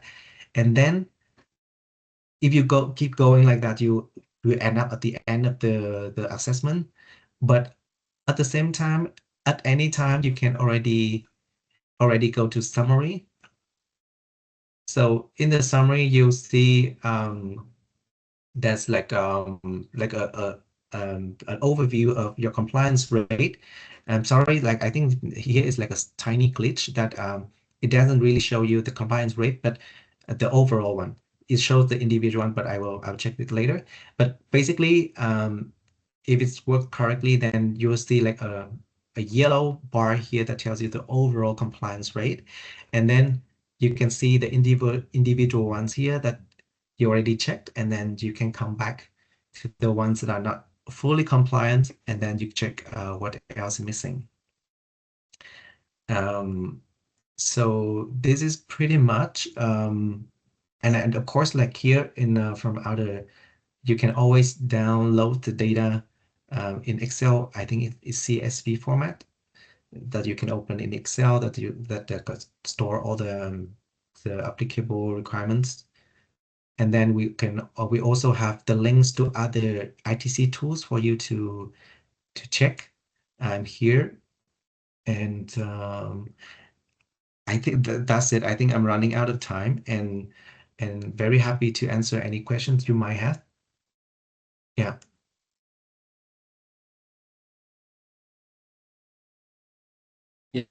Thank you very much for the good presentation. If you have any question, please raise your hand and our expert facilitators will be able to answer you. Kindly do raise your hand. If you have a question, then we'll give you the mic here.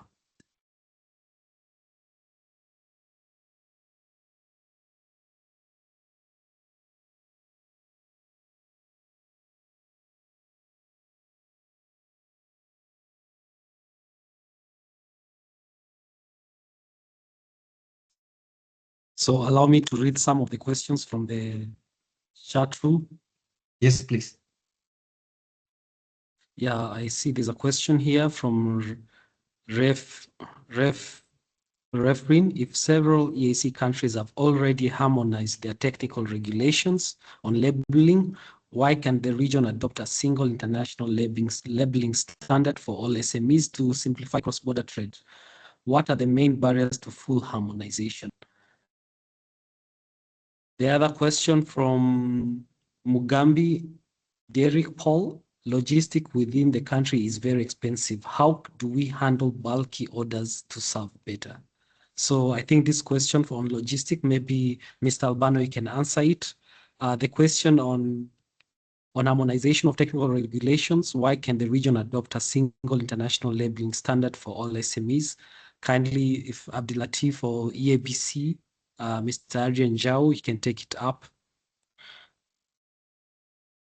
Abdulatif, maybe some of the questions which you have answered, maybe also you can clarify, like the codex question. You can also clarify. Yeah, so maybe the easiest one, the Codex Alimentarius. So as I was saying quickly in the chat, there's a FAO, UN agency, that is gathering experts, and together they define what's a safe standard for a given food.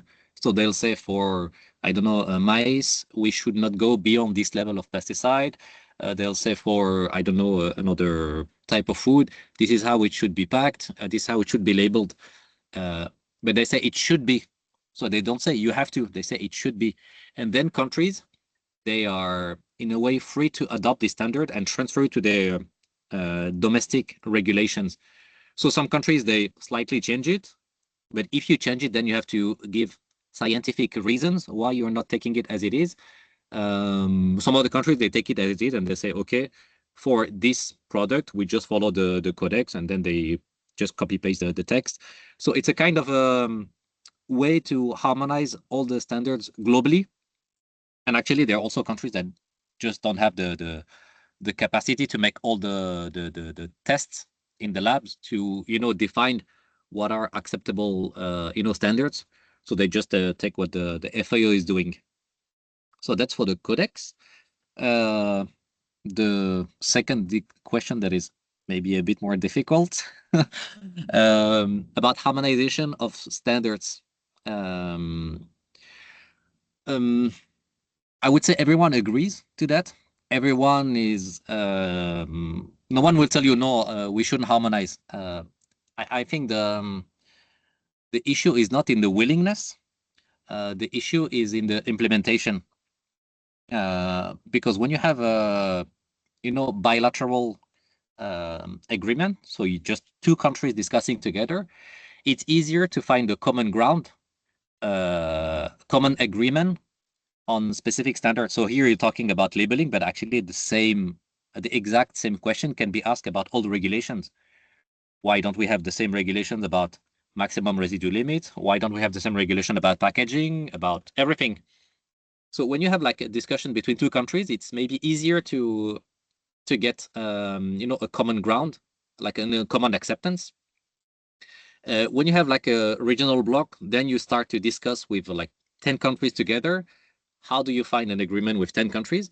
And I would say the worst case is at the global level. So, when you have like the round of negotiation at the WTO, this takes 20 years to find agreement. So when you want to find an agreement between 165 or 170 countries, I'm not sure about the number of WTO members, this takes 15 to 20 years. So, the countries that are participating, they are willing to make efforts to find, common standards. but I think it's more a question of implementation that is extremely time consuming. Let's be honest, also very bureaucratic.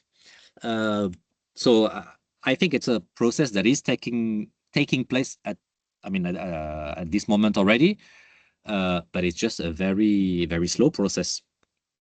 So we're going there, but we're going there slowly.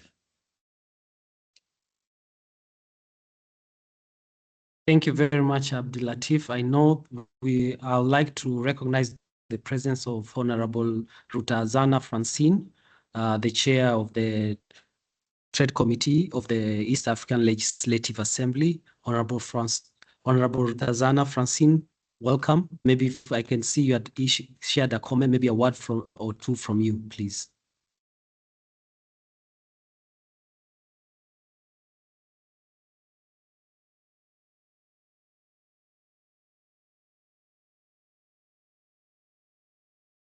Sorry, can't hear you.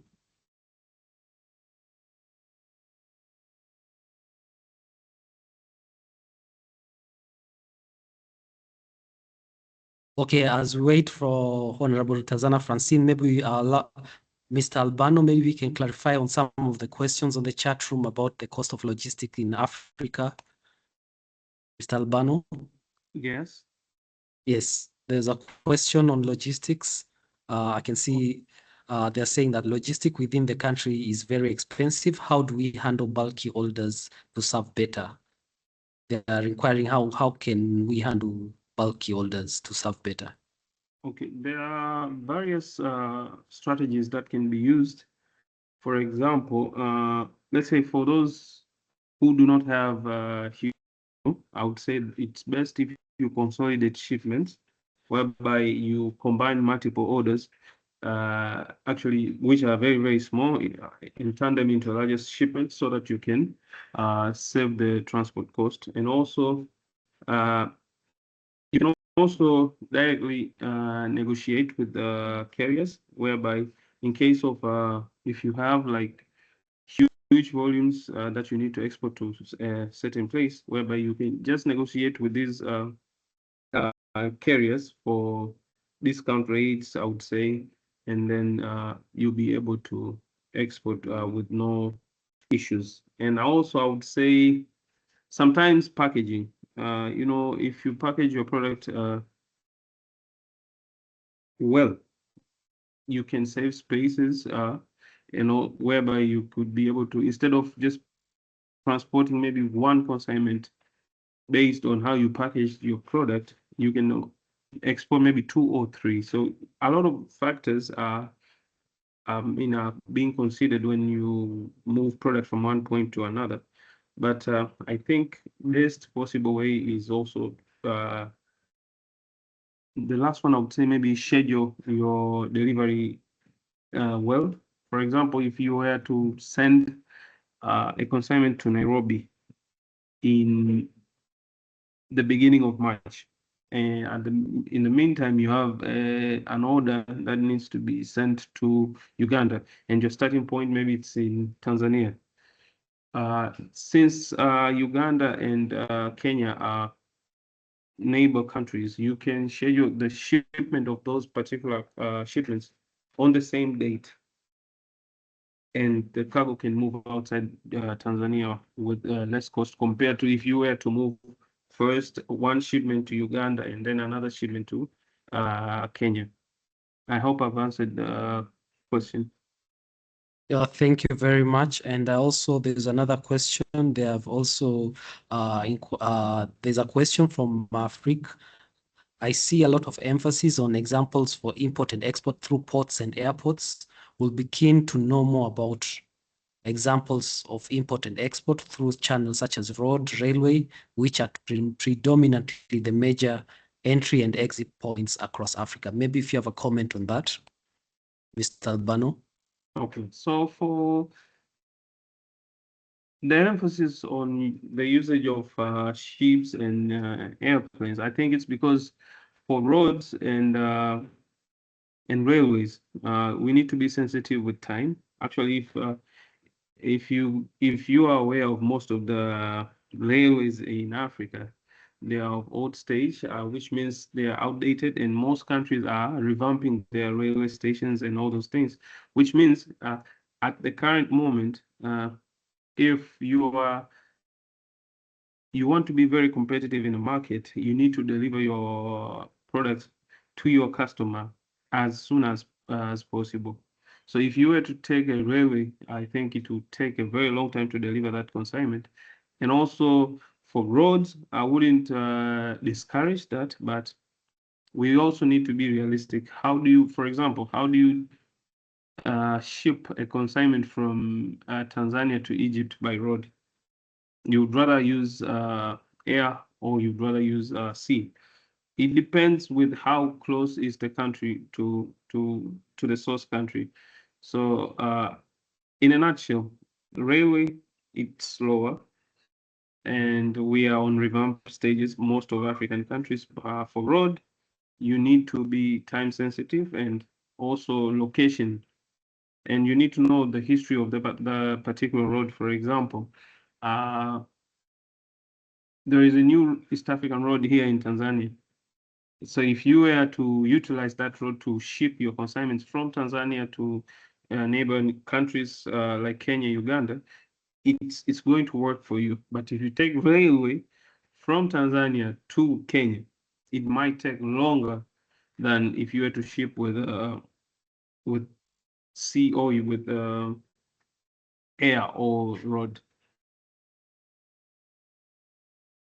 Thank you very much, Mr. Albano. So allow me to answer some of the questions that were posted that were asked to EABC on standards. Yes, there is the East African agreed standards, but also, so the challenge for the agreed standard is that we are having different applications of the agreed commitment of applying the standards itself. So we're having a challenge in that. And as EABC, we do come up with an advocacy agenda, and our role is actually to advocate for full implementation of the agreed East African standards and continued harmonization of the standards of the East African standards for the different products. And also in terms of the workshops that we're organizing, yes, we'll be organizing different workshops on these areas, and we'll be keeping you informed. Always feel free to contact EABC to keep you updated on the different information and different workshops that we'll be organizing, including capacity building workshops on the African Continental Free Trade Area. We'll be collaborating with all the stakeholders in edible oil, leather, and textile value chain, and also the clearing and forwarding agencies to support export-ready companies to export in the continent and in the region itself, the East Africa community. So that's what we are working in. As we conclude also, I believe, is there any last question? Maybe if you raise your hand, we can give you the floor for our last question before we close, because we are nearly coming to the end of our session today, and thank you very much.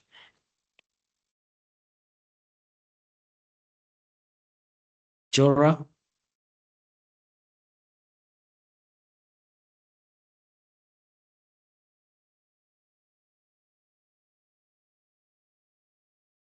Jora, you have the mic now? Yes, Jora, maybe switch on your microphone. Oh, yes. Yes, thank you very much. Good morning. Thank you for the wonderful presentation, Matt.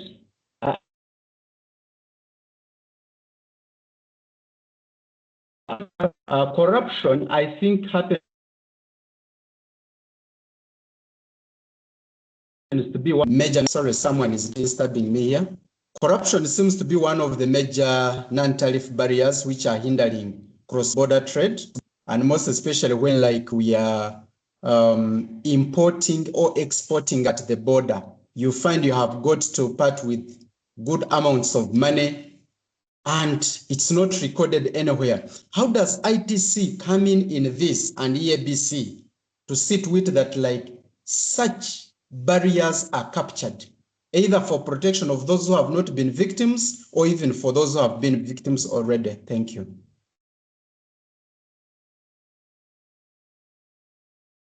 Maybe Abdulatif, you can take over the question.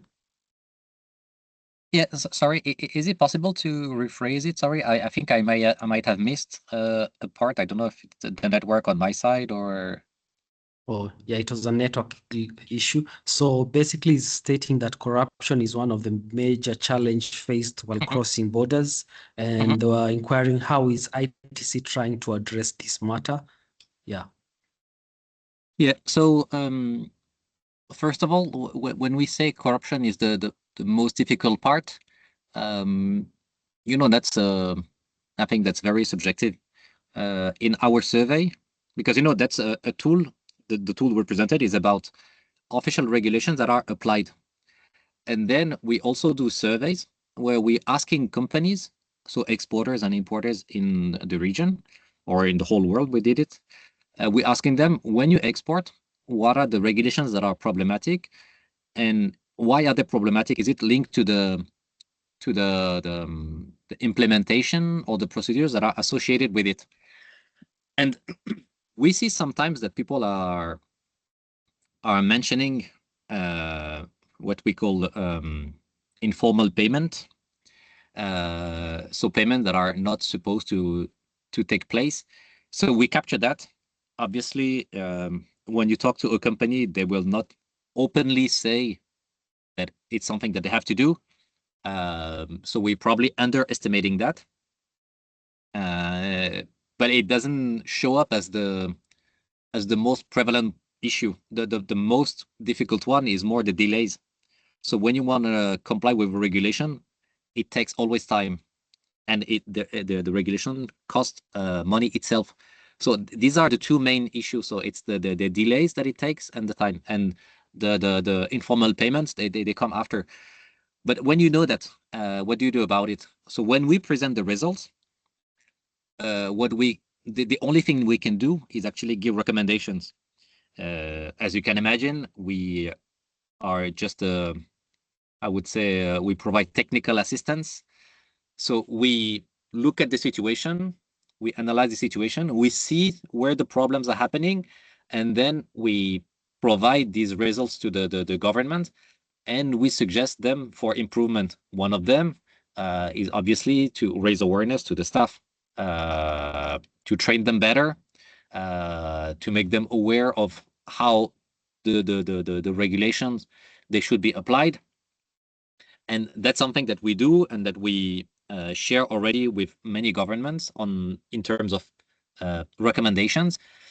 But then in terms of implementation, I mean, that goes way beyond ITC's mandate, or I would say even the UN mandate. So that's more specific to the country. So at our level, we can raise awareness of the government, say like, this is an issue that is happening, this is an issue that has been reported, and this is the type of action that you should do to improve the situation. So that's something that is being done by ITC, and that's something that we've been doing already in the region for many years already. Thank you very much, Abdulatif. I'd like to welcome Pankaj Bedi. You may pose your question. You may switch on your mic and pose your question. Hi, Chair. This is Pankaj Bedi. I'm the chair for PZ Apparel and Textile Sector and board member of KM. I have posted my question, so I would request if you can look into it and somebody can respond to that. Thank you. Mind repeating the question? Oh, yeah. So the question is that we appreciate the emphasis on market intelligence and knowledge-based industrialization. The region enjoys significant market to the US, EU, UK, China, and AfCFTA, yet export remains stagnant, job creation is limited, and manufacturers continue to struggle. Given that the core constraint appear to be the high cost and complexity of doing business in the region, is there a concrete region strategy to achieve meaningful cost mitigation, at least 20 to 25% to make East Africa global competitive? Without addressing structural competitiveness, can market intelligence alone translate real industrial growth? And strategically, should our focus be on restricting imports or making our own manufacturing globally competitive?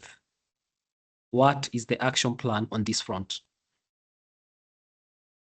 So maybe Mr. Pankaj, maybe to answer your question is that as EABC, we are really working with the African Development Bank on this project, and we will be undertaking different studies. I know there's a lot of studies already done at the East Africa community level to do with the leather value chain, but now as EABC, we're also taking up key studies on cost of doing business and competitiveness to do with the textile value chain and also with the edible oil value chain. And we'll be holding different public-private dialogues with the government to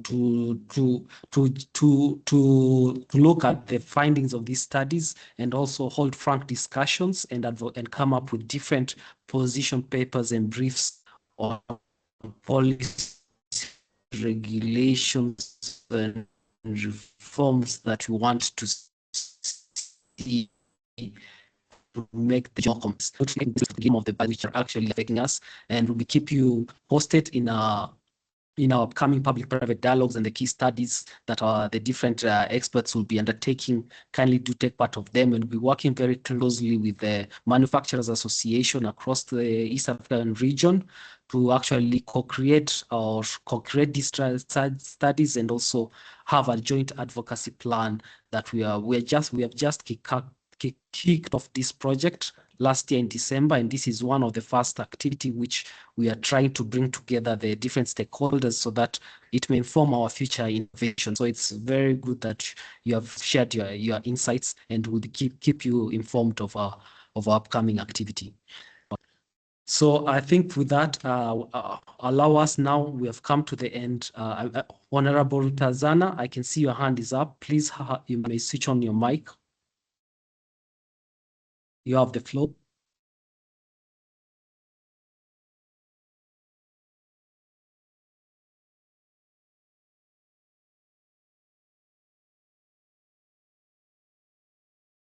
Honorable, apology, we can't hear you.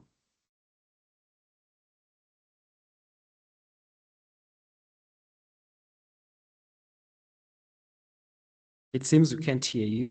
So on the chat room, and we'll be able to share it with the participants. So we have come to the end of our webinar today. I'd like to thank all of the African Development Bank and also the International Trade Center for supporting and facilitating the organization of this webinar. I'd also like to thank our expert facilitators, Professor Senia Nhamo, and also Mr. Albano Nsungu, and also Mr. Abdilatif and his colleague from the International Trade Center. I'd also like to thank our Mr. Adrian Jau from the EABC, and also our special thank goes to Dr. Vimal Shah, the chairperson of BIDCO Africa and the chairperson of the EABC AfDB project, for sharing his insightful and very visionary remarks during our opening session. I'd like to welcome you to participate in our upcoming East Africa Business and Investment Summit that is slated on the 24th and 25th of February this year in Nairobi, Kenya, at Safari Park Hotel. Kindly do feel free to get in touch with us if you'd like to register for the event. And thank you very much for participating in this webinar. Asante sana.